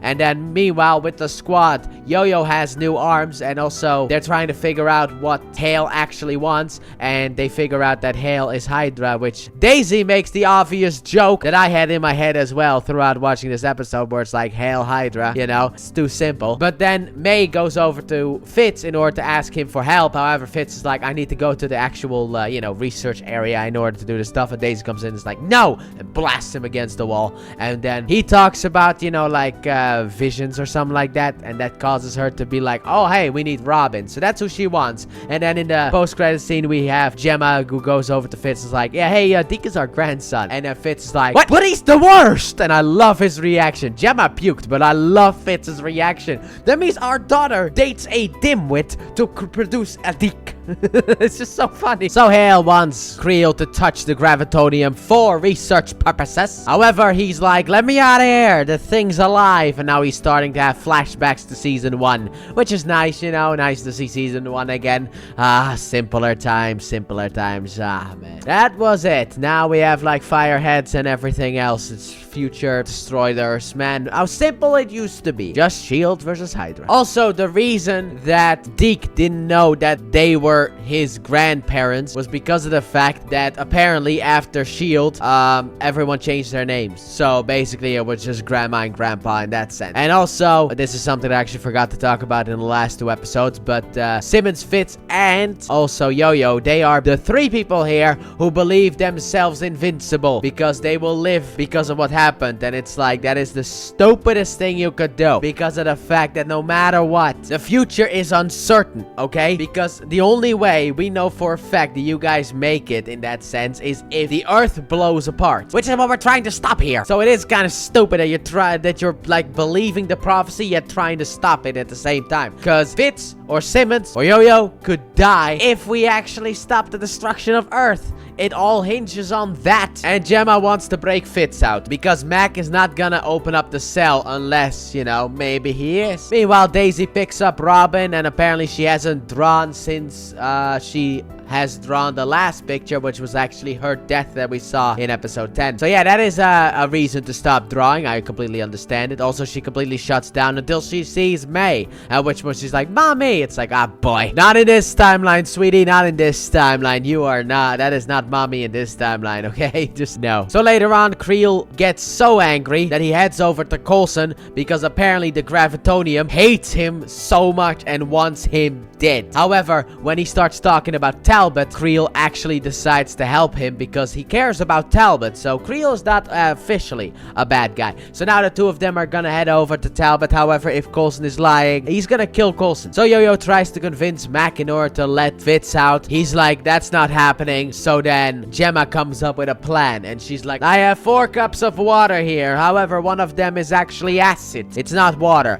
So I'm gonna drink 3 of these. After, obviously, Yo-Yo shuffles them, and if I drink the acid, I'm dead. So let's go, okay? And then she drinks 2, and then everything seems fine, just water. And then when she drinks the 3rd, she starts to wince in pain because apparently she drank the acid, and the only way to save Gemma is to let Fitz out because he knows what needs to be done. So Mac lets Fitz out. Fitz tries to run away, but then Yo-Yo speeds Mac into the cell, and then it turned out it was all fake, boys, but not really, because there was actually one with acid. She did actually risk everything, and Fitz is like, you could have told me. And also, oh my god, you almost drank acid because you actually did, but like he wasn't in on that part of the plan, okay? It was just like, we're gonna get you out. That was it.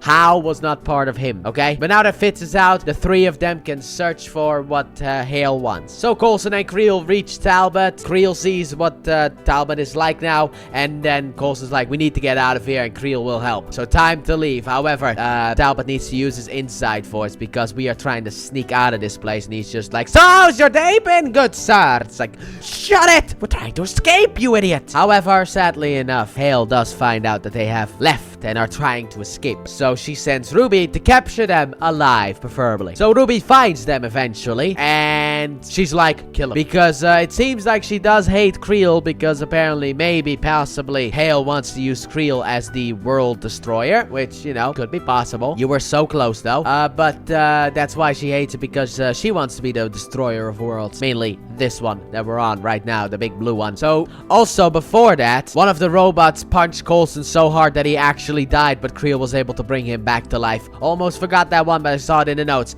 Anyway, so we are at the door that will lead to our escape. Creel opens it, but then the bad guys show up. So then Creel's like, you two go in there and escape. I'll hold them off. So we have Creel versus Ruby, and Coulson and Talbot use the machine that S.H.I.E.L.D used in order to talk to the Confederacy in order to be able to escape. However, this time we're gonna teleport somewhere else, and that is also what Robin had a drawing of. So that is already where S.H.I.E.L.D is heading. So Ruby almost kills Creel, but he's barely able to defend himself by absorbing, and this causes Mommy to be very happy with her daughter, and so she still orders like, go after them. And then to end the episode, 4 years ago, we get the return of Raina, baby, and also Quinn. And apparently Raina and Quinn were in the back of a van with the Gravitonium, and before she turned all inhuman, she opens up the Gravitonium thing and it absorbs Quinn, and that is basically the last we'll see of Quinn ever, probably. So yeah, we got a lot more explaining to do here. So the Invincibles are in England in order to find the machine and blow it up. However, Ruby also follows the same way Coulson and Talbot were able to escape,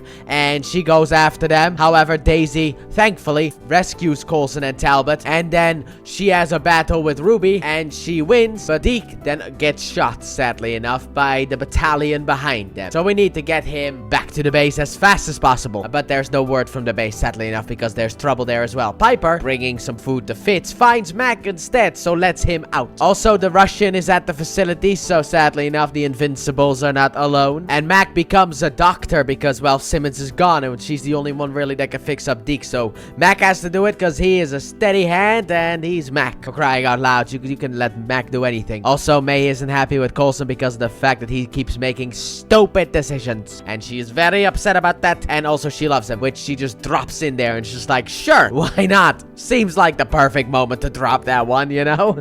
Why not? Just let it drop in there. But it didn't work. Coulson said nothing afterwards, and it did indeed shut him up. So Strucker is finished with the designs, finally, and the Invincibles, they distract the Russian with an outside explosion in order to get him away so that they can go in order to blow the thing up. And Simmons actually opens up the fire hose thing. It's like, it's not connected. That must mean there's a switch behind here, and yes, it is. They go inside, and they basically see a kind of a copy of the machine that Captain America was in. So they go and dismantle it and want to blow it up and destroy the whole thing. They do destroy one component, as is later on revealed. Also, Hale apparently has a backup plan. Who knows what that is? And also, Ruby doesn't like being a disappointment to her mom, and she locks up her mother because of the fact that Strucker is out, because Strucker went over to Ruby. However, Ruby wanted to do this first, and now she's gonna go with Strucker because she still wants to be the one to go into the machine, and she doesn't really have faith that her mom is gonna let her be able to do that. Also, Talbot wants to talk to his family,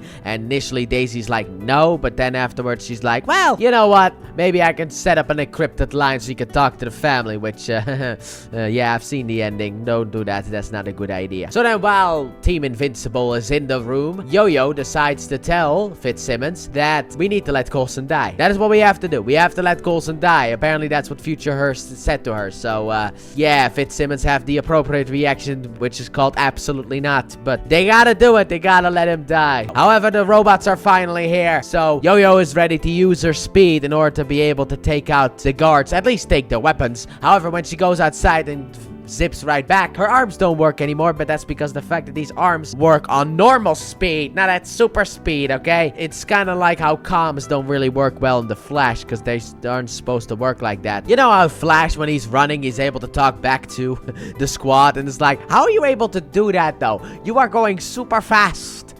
It makes no sense. But at least here they address it. They're like, yeah, the arms just don't work because they haven't been calibrated to her speed and all that stuff. So she's out of the picture. So the new plan is Yo-Yo will hide and escape, while Fitz and Simmons will draw the attention of the robots and potentially Russian as well if he's here as well. So Yo-Yo goes in order to get back up, but she sees the Russian and she has a bit of a battle with him, and she eventually just jumps out the window with him, quote unquote killing him, because, you know, he's a robot, so I don't really know if he's actually dead yet. But it does shut off all the other robots, so that is fine. So Fitzsimmons are back to it. However, Ruby then appears, and like I said, this is where we get the reveal of the fact that a part was broken. So now Fitz and Simmons have to fix the part, according to Strucker, so Ruby can go into the machine in order to be able to become, I don't know, the perfect one, I guess. And then in the post-credit scene, we have the fact that Talbot calls his wife, and she's like, you have to comply. And I'm like, really? Okay. Why is she on their payroll? What happened? How is this possible? Like, well, why is she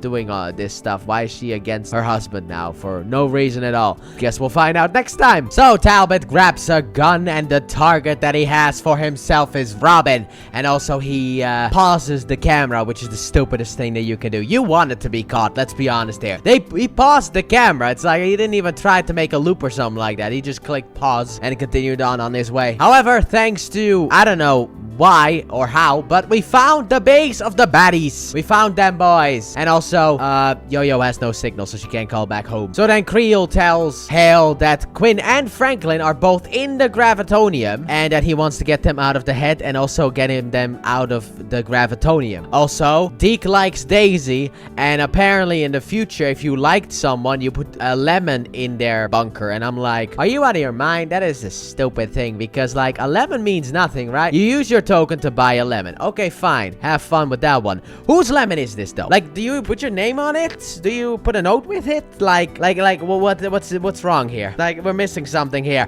Who is this lemon from? What? Sorry. But, anyway, Coulson and Mac then kind of bully him into, yeah, sure, good idea. Put a lemon in Daisy's bunk. Yes, indeed. Which that one is potentially gonna go horribly wrong. She's gonna go to sleep, or she's gonna sit on her bed being stressed and all that stuff, and she's just gonna hear like a pop, and it's like, what? Her ass full of lemon in that sense. Like, what? Who did this? Who did this? She's gonna be storming out angrily. First person who says I did it gets quaked, bones ripped apart. Anyway, the Daisy squad arrives at the base, and Daisy and May go in as the assault team. However, Hale's then like, I surrender. It's like, okay, cool, fantastic. And then also she tells us where the base is, where Fitz and Simmons are also at. So now we have to head over there. Also, Fitz and Simmons failed their job. They were supposed to fix the machine, but they didn't fix it on purpose to stall in that sense. So now they have to fix it. Also, Fitz gets hurt because obviously always the male gets hurt. It's just a male thing, I guess, for us to just get hurt, right? Also, Yo-Yo is trying to survive the best that she can because a robot enters the Quinjet and then she has to fight it off. So Talbot enters the room. He looks at the drawings for a bit. Then Polly and Robin come back, and Talbot tries to spin it in order to make it so that it's like, look, I miss my son. He likes to draw as well. However, then later on, it just doesn't work anymore. Also, Robin apparently has drawn Talbot, which is going to be very important. Don't you worry about that one. And we see one drawing that he holds up, and he's like, is this me? It's like, well, we do not know yet, but yes, sir, good sir, yes, indeed. So then Talbot, cover gets blown, so he knocks out Polly, grabs Robin, and bolts it for the exit. Also, Ruby, after the machine is finally fixed, gets into the machine. However, something goes wrong, because I guess gravitonium is not supposed to fuse with a human. So at 8%, they pull the plug on the thing, and as she comes out, she's like, well, what happened? What happened? And then she straight up just gives Strucker's kid the biggest mind blown he's ever had, and then she's like, I didn't want to do that, and he's just dead on the floor. It's like, alright, Peter boy, even though he was a prick. Also, back at the base, Coulson and Mac figure out that Ruby's camera has been paused, so they head over there, and then Mac instantly is like, oh, it's Talbot. So now they have to go and stop Talbot. So then while the confusion is happening, May gets Fitz and Simmons out of there. However, Yo-Yo does not trust Daisy in that room, so she goes over there to that room as well. And Talbot is like, look, man, I'm trying to complete the mission, okay? The mission, I have to complete the mission, and I'm not kidnapping a kid, okay? I am not, even though I'm like, look down, that's a child. You are taking her. You are kidnapping, dude. You are doing the literal sense of, well, not necessarily, because kidnapping is a stupid word, isn't it? Because nap means sleep. So you're putting a kid to sleep. That is what kidnapping is, because nabbing is with a B. So that makes no sense, okay? And also, it's not always a child. You can kidnap an adult, but it's not a kid. Just, I don't get that one. English is weird. But then after Coulson causes a bit of a distraction, Mac just kind of is done with it and ices him. So Talbot is done. Robin is still with us. Meanwhile, back at the base, Ruby almost kills Daisy until her mom kind of jumps in, but Daisy tries her best to talk Ruby down. Just don't do it. However, Yo-Yo then sees that was the one who took my arms, and sees a weapon and cuts her throat with her speed. And she's like, yay, I saved the world. And it's like, ah, boy, no, you certainly didn't, because that was not the one, though. But technically bad guy, so good job. And also, she wanted the voices in her head to stop, so I can't really be mad at this. And then to end the episode, Hale tells Quavos, which I think actually was his name, because actually in between watching this episode and recording this section, I actually got my groceries. It was missing a piece, but I did actually get the money back for that one.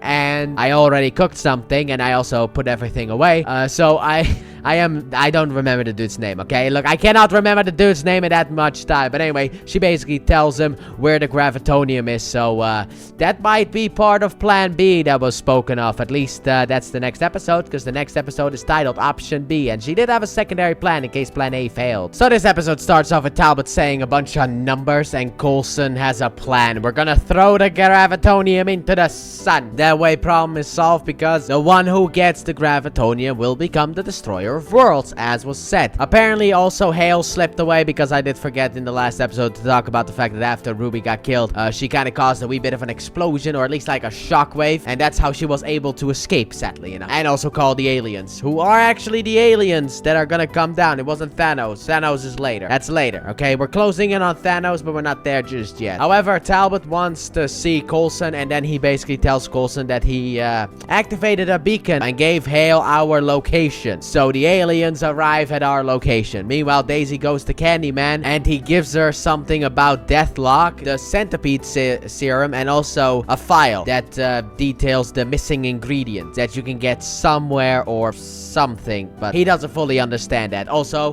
we have Fitz and also Deke arguing between the legend of the next saga and time loop, that being multiverse. Multiverse or time loop. Deke's right, by the way. Deke's correct about the MCU. It's multiverse, because that's the next saga. So the aliens are above us. They want the gravitonium. We're not gonna give it. And then the hologram once again appears on the wall and is like, it seems like you were in a crisis event, okay? Pick one of the options. And Coulson doesn't wait until number 3 and just hits number 2, which is nuclear thing, and number 3 is alien invasion. So we're locked in here for 15 years because of Coulson's stupidity. Yo-Yo and Mac also have a long talk about the fact of where they are with each other, and yeah, we don't really get a result out of it. It's just a talk and nothing more. So then Coulson is a little bit worried because of the fact that Daisy, you know, we can't contact her, and then May is like, well, I told her to go dark because she is going off on a mission to try and save you. And then Yo-Yo is like, no, that's the thing that we cannot do, okay? We can't save him, okay? We need to let him die from the natural cause that's killing him. We cannot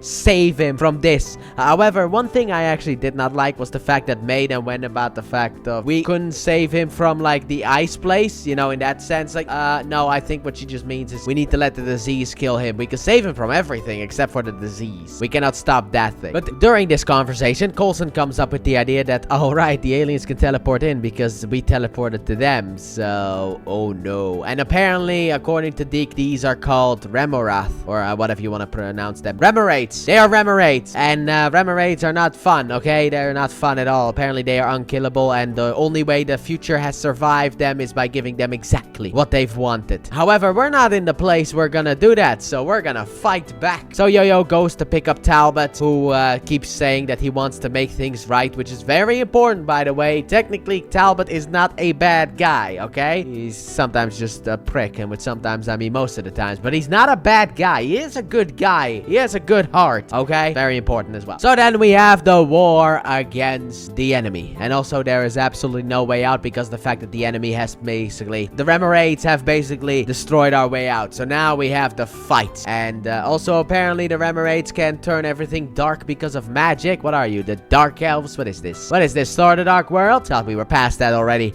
But yeah, now we have the big fight, and yeah, it's not really a fair fight. They can't really be killed, even though sometimes they can be killed. Like later on, when we have our final stand in the control room, some of them look like they can be killed, so it's a bit annoying whether they can or cannot be killed. It's just difficult to kill them, okay? Let's just say that. So then Talbot and Simmons are together in the gravitonium room, I guess, and Talbot has an idea because he wants to fix it. So he ices Simmons, and he gets into the machine, and he becomes Graviton, which is probably gonna actually anger the actor who portrayed Franklin Hall back in the first season, because he was promised to become Graviton, and now his job has been given to someone else.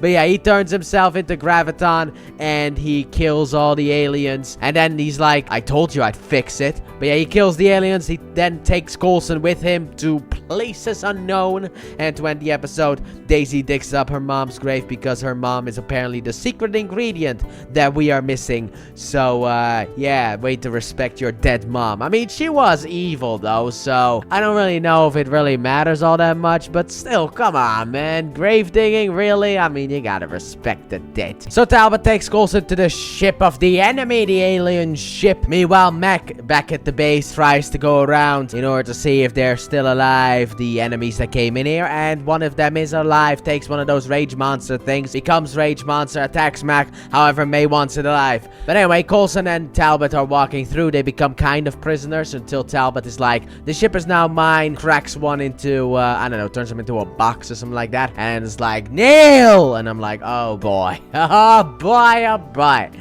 No. Marvel's version of Zod. He even gets an outfit kind of like Zod. It is actually kind of funny. But he basically takes over the whole place, and Hale is apparently here as well. And Coulson visits her and tells her that Talbot is actually her secret special project. So Talbot wants a meeting of the Confederacy. Daisy also returns, and apparently with her dead mom inside of a bag. Nice to see you again, Jia-Ying. Have you lost weight? You look thinner. And then Quake and Yo-Yo have a bit of a fight because Yo-Yo is not okay with this, and May breaks up the fight, and then they both leave angrily. So Talbot gets a new outfit that, well, okay, yeah. He was supposed to get the outfit somehow. Might as well be like this. Meanwhile, Mac and Fitz finish off upgrading the Zephyr into the future version of the Zephyr running on Gravitonium. So Talbot is at the meeting of the Confederacy, and they're basically like, well, we only have 6 members, and so it shall be, and so it will always be. And then the blue one is like, he's actually technically our leader, so Talbot kills him, and is like, well, we got some room now, don't we? And that blue guy was actually the dad of Cassius from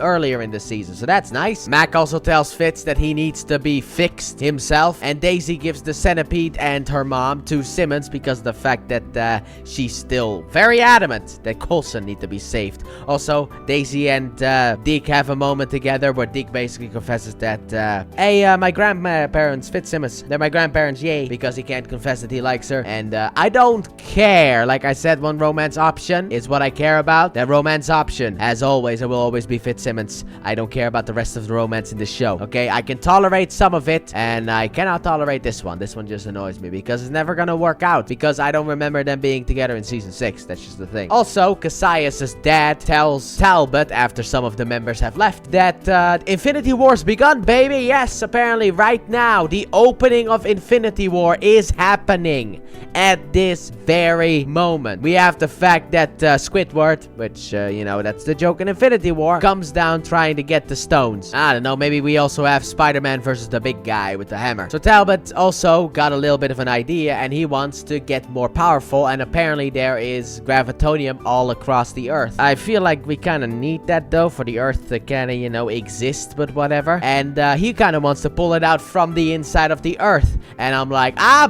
boy, here it is. Official confirmation to anyone still in doubt. He's gonna crack the Earth apart like an egg. It is Talbot, not Daisy. Talbot is the one who breaks the Earth. And then Coulson is like, no, Cassius is the bad guy. So then Talbot threatens Coulson to kneel. And it's like, come on, dude, we don't even have Superman in this universe. Okay, we have to wait until we get a Superman-type character. That idiot doesn't really come around until like 2027, for crying out loud. By the way, that's Thunderbolts for anyone who does not understand, or New Avengers, even though that title is bad. But yeah, I'm talking about, obviously, Sentry, because he's the closest thing the MCU has to Superman. Because we don't have the actual Superman Marvel character, whose name I actually forgot. But there's a Marvel character who is basically just Superman. However, I think if I remember correctly, he's evil, so he doesn't necessarily count. So we're gonna go back to Sentry. So May and Daisy takes a team up into space. Deke also joins because he's in love. And they get into space. They make it to space, which is actually kind of funny because the fact Piper's like, first S.H.I.E.L.D. team in space. And Mac is like, well, this timeline, technically. I mean, we've already been into space before. You know, not really exciting anymore, to be honest. We've done that. Been there, done that kind of stuff. And they dock on the ship. And then Talbot is like, Coulson, did you betray me? And Coulson's like, no, I didn't, okay? They're here to stop me from saving the planet. And once again, Coulson's like, I didn't do it, okay? And they're not here for that. And then Hale's like, I tried to stop him. And it's like, you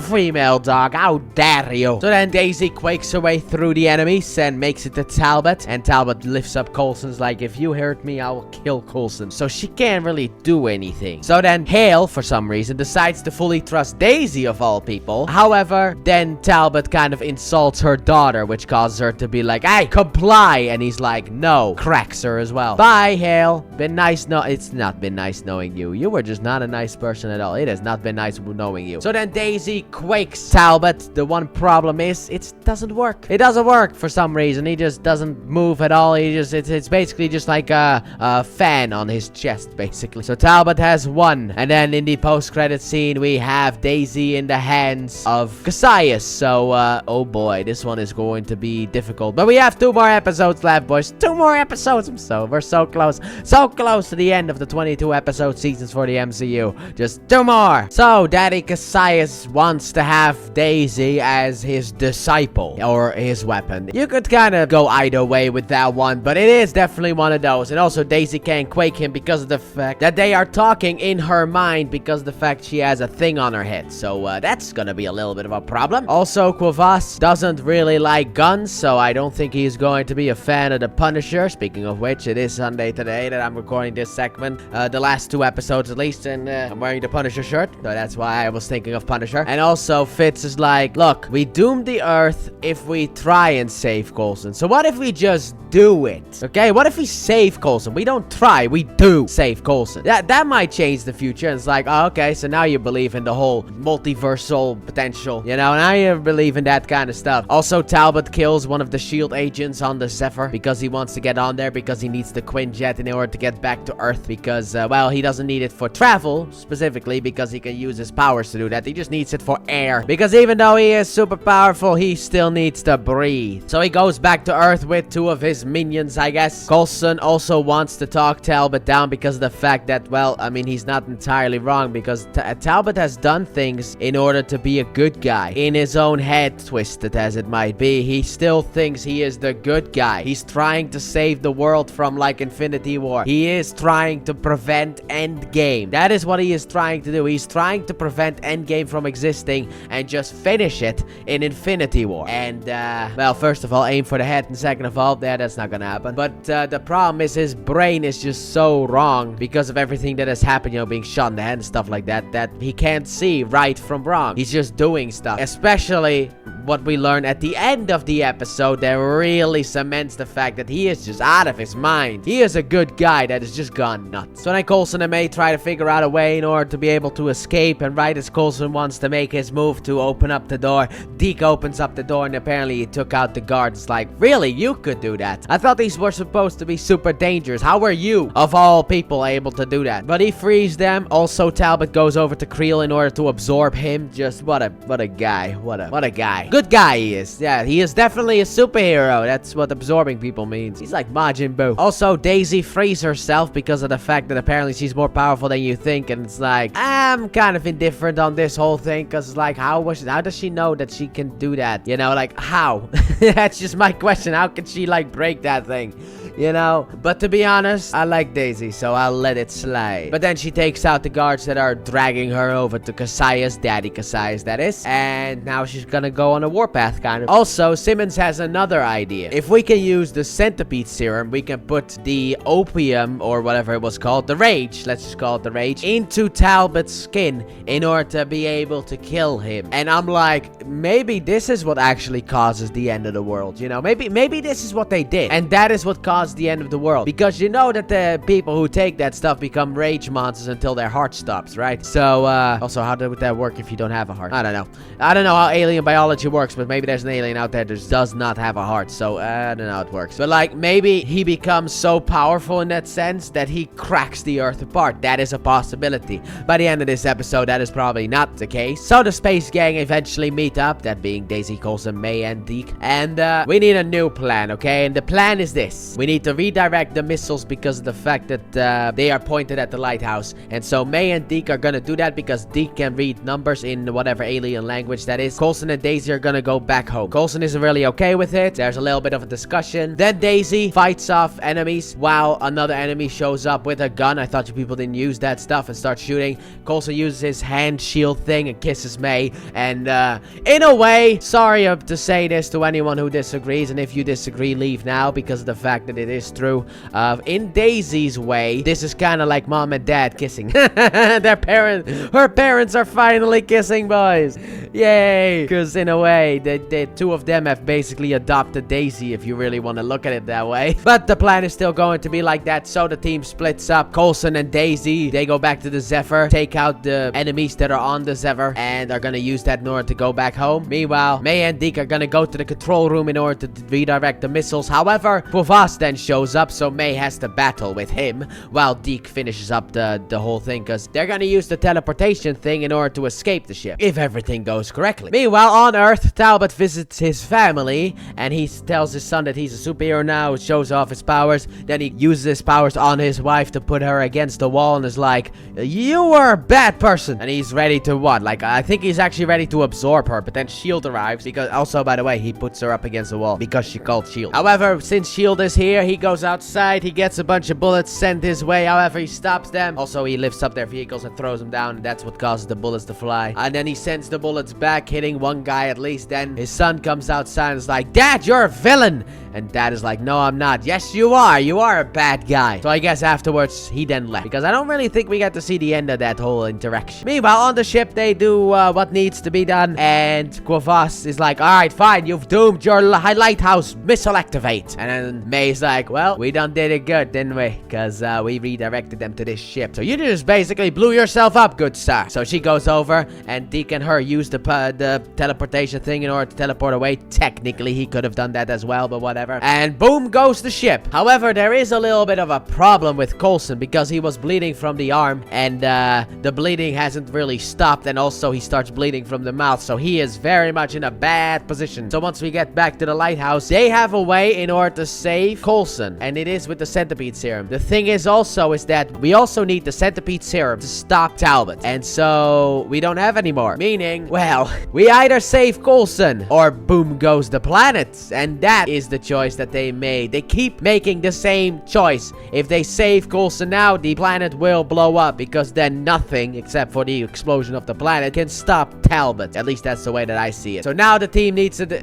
make a difficult decision, and I know how it's probably going to happen in the next episode. Daisy's gonna be like, there has to be another way to stop Talbot. We have to use it on Coulson or something like that. You know, like that's how maybe it's gonna play out. Or maybe it's just gonna be like, yeah, okay, Coulson's dead. Simple. But I don't really know if it's gonna be that simple. Anyway, in the post-credits scene, we also see the fact that Talbot now has Polly and Robin, and he's like, so you saw me in your vision, right? Where's the gravitonium? Telling me where I did it. And he also says, cracking the earth apart in order to get the gravitonium. Tell me where I go in order to do that. It's like, dude, you were talking about exploding the planet. You're not a good guy. You have no more defense, by the way. He has no more defense. He's the bad guy. I need a little bit of a pause before I started recording this one, because man, that ending, boys. Whew.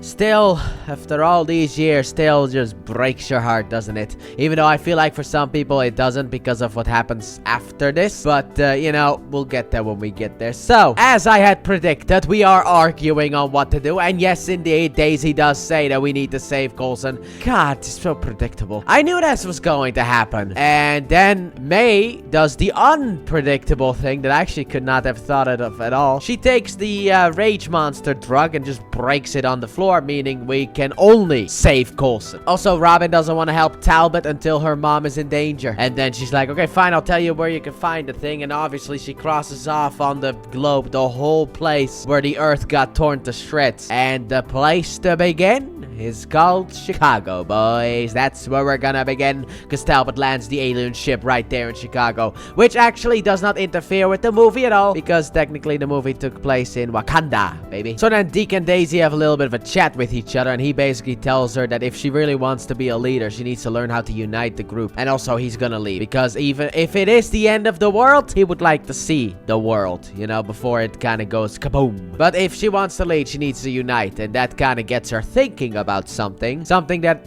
yeah, okay, I have already seen coming miles away. But even then, even back in the day, it's like that was the logical choice, you know? So Talbot takes a piece of the earth and just lifts the whole thing up in order to find the gravitonium, because it is buried really deep into the earth, and absorbs it. And Daisy calls a meeting of the minds and tells everyone that she wants Mac to be leader. All in favor? All in favor. And Coulson then walks up, and he potentially has taken the serum in order to heal himself. At least that That is what it looks like right now. He has not, though. And then he gives Daisy her suit, which is very important. And now we have to head over to Chicago in order to save the world under the new leadership of Mac. So S.H.I.E.L.D. hacks all the phones in order to be able to deliver the message about the fact that S.H.I.E.L.D. is here to save them all, which some people might say, you know, ruins the MCU. I'm still gonna say doesn't really. I mean, none of that really matters in the grander scheme of the MCU. Like, they never said after this point that S.H.I.E.L.D. doesn't exist anymore. They never said that, so, you know, S.H.I.E.L.D. is just a shadow organization in that sense. But they're here in order to save everyone. We'll get the civilians onto the Zephyr because that's the biggest ship that we got. Meanwhile, Coulson and Daisy and the other guy whose name I forgot get on the Quinjet in order to go after Talbot. So May, Mac, and Fitz go to the building where Robin and her mom were being kept. However, her mom is not with Robin, so Mac decides to go in deeper in order to save Polly. However, Fitz then is like, wait, neither of them make it back after he looks at the globe and sees all the parts that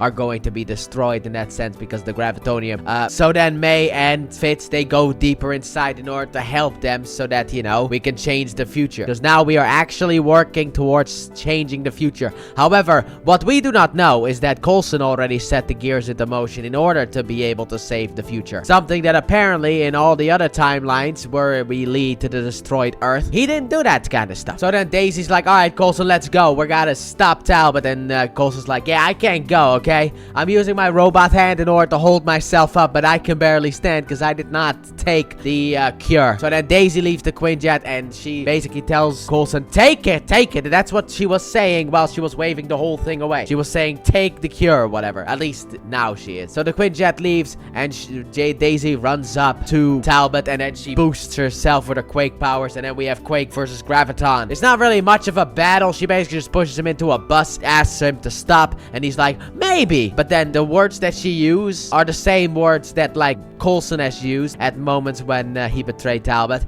and also apparently words that Hale used before mind controlling him. So yeah, he doesn't believe it at all. So he decides to take Daisy, fly up high, and then crash her down on the Earth in order to be able to crack the Earth apart like that. So in a sense, the future was not wrong entirely anyway. Meanwhile, Fitz may save Mac and Polly and they get them out. However, because of the fact that Talbot grabbed Daisy and pushed her towards the Earth and created a quake, the building kind of falls on Fitz, and yeah, time to see if the boy's okay. So Talbot really wants to use the power of Daisy in order to get to the gravitonium, so he wants to absorb her. However, she notices something in her gauntlets and she pulls out the serum, uses it on herself in order to give her a bit of a power boost, and then blasts Talbot into space in order to officially be done with him. And that is the difference between all the other stuff. So all that Daisy needed was a little bit of a power boost that she could have stopped him. But I guess we can assume, because we don't officially see it, that what really happened was either Talbot kept using Daisy in order to crack the Earth apart, or he absorbed her and that quaked the Earth apart. So in a way, Daisy was kind of part of the whole thing, but now she saved the world, boys. She saved the world. Also, we don't have a big budget CGI, okay? We can't have this big CGI battle without looking like CW, okay? So this is the best you're gonna get. So we get the rubble off of Fitz. Turns out he's been impaled, so the dude's gonna die. R.I.P. the boy. However, for me, like, the first time I watched this, I completely forgot about something, so I was in tears, boys, about the fact that Fitz is dead. I was so sad about that. However, one little issue about that one, he's in space though. Like, our Fitz, the one that we've been with since like season 1, is up there in space. This is just an alternate version of Fitz, like a what if Fitz made it to that timeline kind of thing. So yeah, this is not our Fitz. This is just an alternate timeline version of Fitz. So Fitz is still up there. We could still get him. So so this time around, I was like, alright, poor Fitz. But like, I wasn't really super sad because of the fact that, you know, like I said, he's up there. So then after all is said and done, we have a little bit of a retirement party for Coulson because of the fact that Coulson is gone now. Well, not necessarily, but he's gonna go to the beach, apparently in Tahiti, with May in order to live out his final days, months, however long it is. And then he's just going to die. So that's why it's the retirement party. So this broke me. This broke me because this is the last appearance of Coulson in the MCU. This is the last time we see him. It's so sad because, like I said, I love Coulson. I've always said that I loved Coulson, and it's just this is the end of him, and I feel so bad about it, you know. But also, it is a beautiful ending because of the fact that, also, by the way, just before I forget to say it, the team is gonna go and get Fitz. Gemma will figure out a way to get Fitz. That is like the next mission that the team is gonna go on. But I forgot what I was actually gonna say. Wow, okay, I just forgot what I was gonna say. But anyway, I love Coulson, and I will miss him. And also, here we go, I think I actually got it back. This season was actually planned to be the last. They wrote this season as if it was the last season they were gonna get, because they did not know if they were gonna get a season 6 and 7. I would like to talk about that for a little bit as well right now, if you would not mind, because I think this is actually a fitting ending for Agents of S.H.I.E.L.D. Now, season 7 is also a fitting ending for Agents of S.H.I.E.L.D., but season 6 is a bit of a problematic season for Agents of S.H.I.E.L.D. as well, because it kind of ruins the timeline of the MCU in a way. You gotta headcanon it a little bit. Okay, let's just get into it right now. Season 6 takes place 1 year after this season. Now, the team behind Agents of S.H.I.E.L.D. did not know what was gonna happen in Avengers Endgame, so they did not know about the 5-year time skip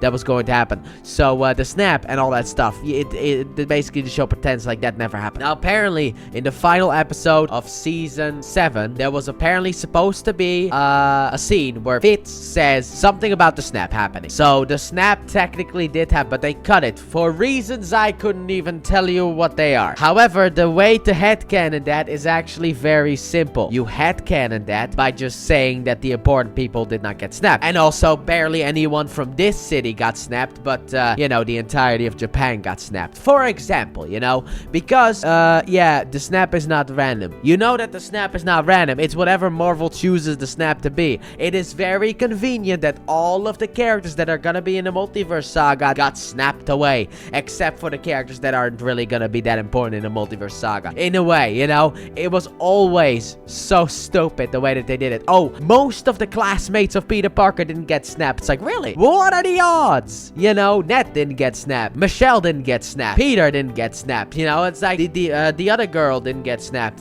who is also a character from the comics. I think it was actually Betty. But anyway, she didn't get snapped. You know, it's all about like how Marvel wants to see it. So I'm just gonna go and with the headcanon that this city did not get snapped away. It was other cities that had the brunt of the snapping. Okay, fine. Wherever Agents of S.H.I.E.L.D. takes place, those places were not necessarily bombed or ever because of the fact of flying helicopters, because no pilots exist anymore. Which, by the way, that will I'll get into that more in Infinity War, because that is not the time and place here to talk about. But anyway, if you don't want to go into headcanon mode, you could just see this season as an ending, which I also will say, part of me kind of did, because I never finished season 7. I watched season 6 because of the fact that I was hoping they were going to actually reference the snap or anything like that, but they didn't. So when I started watching season 7, I was like, yeah, but how is this connected? It doesn't work. So I stopped watching season 7, which apparently is a really good season. I found season 6 to be a bit more of a letdown compared to like the last couple of seasons, you know? So maybe the rewatch is gonna make it better, but who's to say? But also, part of why you could actually see this as the ending is because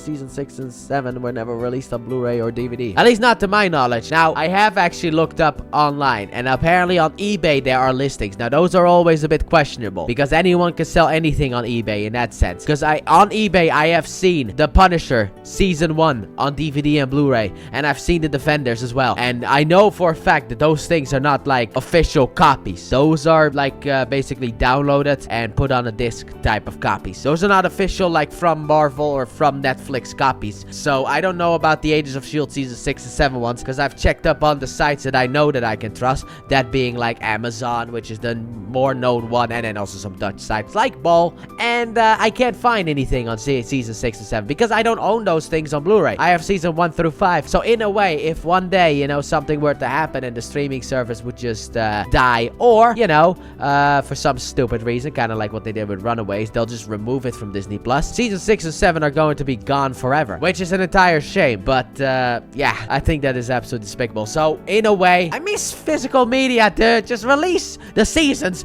on physical so that at least you can preserve them, because otherwise you're just gonna get rid of it and it's gonna pretend like it's never existed, and it just annoys me. Okay, I miss physical media. I love physical media. The only thing I know for a fact that I can 100% complete in the physical media sense is the Arrowverse. It's the Arrowverse, because all of those seasons, most of them that I already own, I actually want to buy the rest of them, but by the time this goes up, I probably already own them. Anyway, the Arrowverse in its entirety is on DVD or Blu-ray. I actually have a combination of both, because some seasons I have on DVD because I wasn't the biggest fan of like Batwoman, so I'm not buying down Blu-ray, you know, I'm buying the cheapest version I can find. But anyway, you know, like that's the only universe where I can from beginning to end watch the whole thing on DVD or Blu-ray. You know, I don't need an internet connection in order to watch my shows, but nowadays that doesn't happen anymore, and I think that is such a shame. And yes, I will rant about that, but also if Agents of S.H.I.E.L.D. ever gets removed from every streaming service that exists, it's gone. Like, it's dead. There you go. It is fully gone. Season 6 and 7 you'll never be able to find again unless you know, pirate it from sites, but that becomes increasingly a little bit more difficult, and I'm not gonna pay for a VPN in that sense in order to be able to do those nefarious things. And even if I was, I'm not gonna admit it here because government, if you're listening, I am not one of those bad people, okay? I do not torrent my things. I don't even really know what pirating is, but I do know, but they can't know. But overall, for me, like, this season is a good ending for Agents of S.H.I.E.L.D. And like I said, for me, it doesn't really do anything wrong, because that is also a thing. I also said how I was gonna explain things. It turns out my explanation that I thought about it more as the episodes were going on, and they don't really work, because I was thinking about, like, a split timeline explanation. Yeah, that doesn't necessarily work all that well. However, the future is just one of the possible outcomes. I've seen people use the fact that they went to the future as a way to be like, it cannot fit into the timeline, because what happened to the other heroes? No, they blew up. They just blew up, okay? But like, oh, by the way that I also see it is the fact that the finale that happens here is when they're fighting Thanos in Wakanda. So when they drop off Coulson and they fly away, that is right before the snap happens of the fingers. And also, if this is truly the ending, Coulson and May did not get snapped away. They were able to live out their life in Tahiti, apparently. That is my headcanon. But anyway, that's how I see it. But the future stuff, people are saying that doesn't work. It's one of possible futures, okay? We went to an alternate future, not our future, okay? We went to an alternate future and saw what could happen if we didn't stop it in our timeline. That is the explanation for how this works, how it connects to the MCU. And the whole S.H.I.E.L.D. being back thing, I don't really think it really affects anything, to be honest. I mean, what would change with, like, you know, shows like Daredevil Born Again? What would really change if, you know, because, like, we've had, like, the Defenders saga is connected to the MCU. So, like, that being connected to the MCU, how does that change the MCU? Nothing. So S.H.I.E.L.D. being back, it doesn't change it at all either. And also, the future stuff that will happen after this, technically Coulson is dead. So, yeah, R.I.P. the boy. But I still love this season the way that I always did. So I'm gonna end it here because I've been talking for about 18 minutes. Don't even know how I'm gonna cut this whole thing down.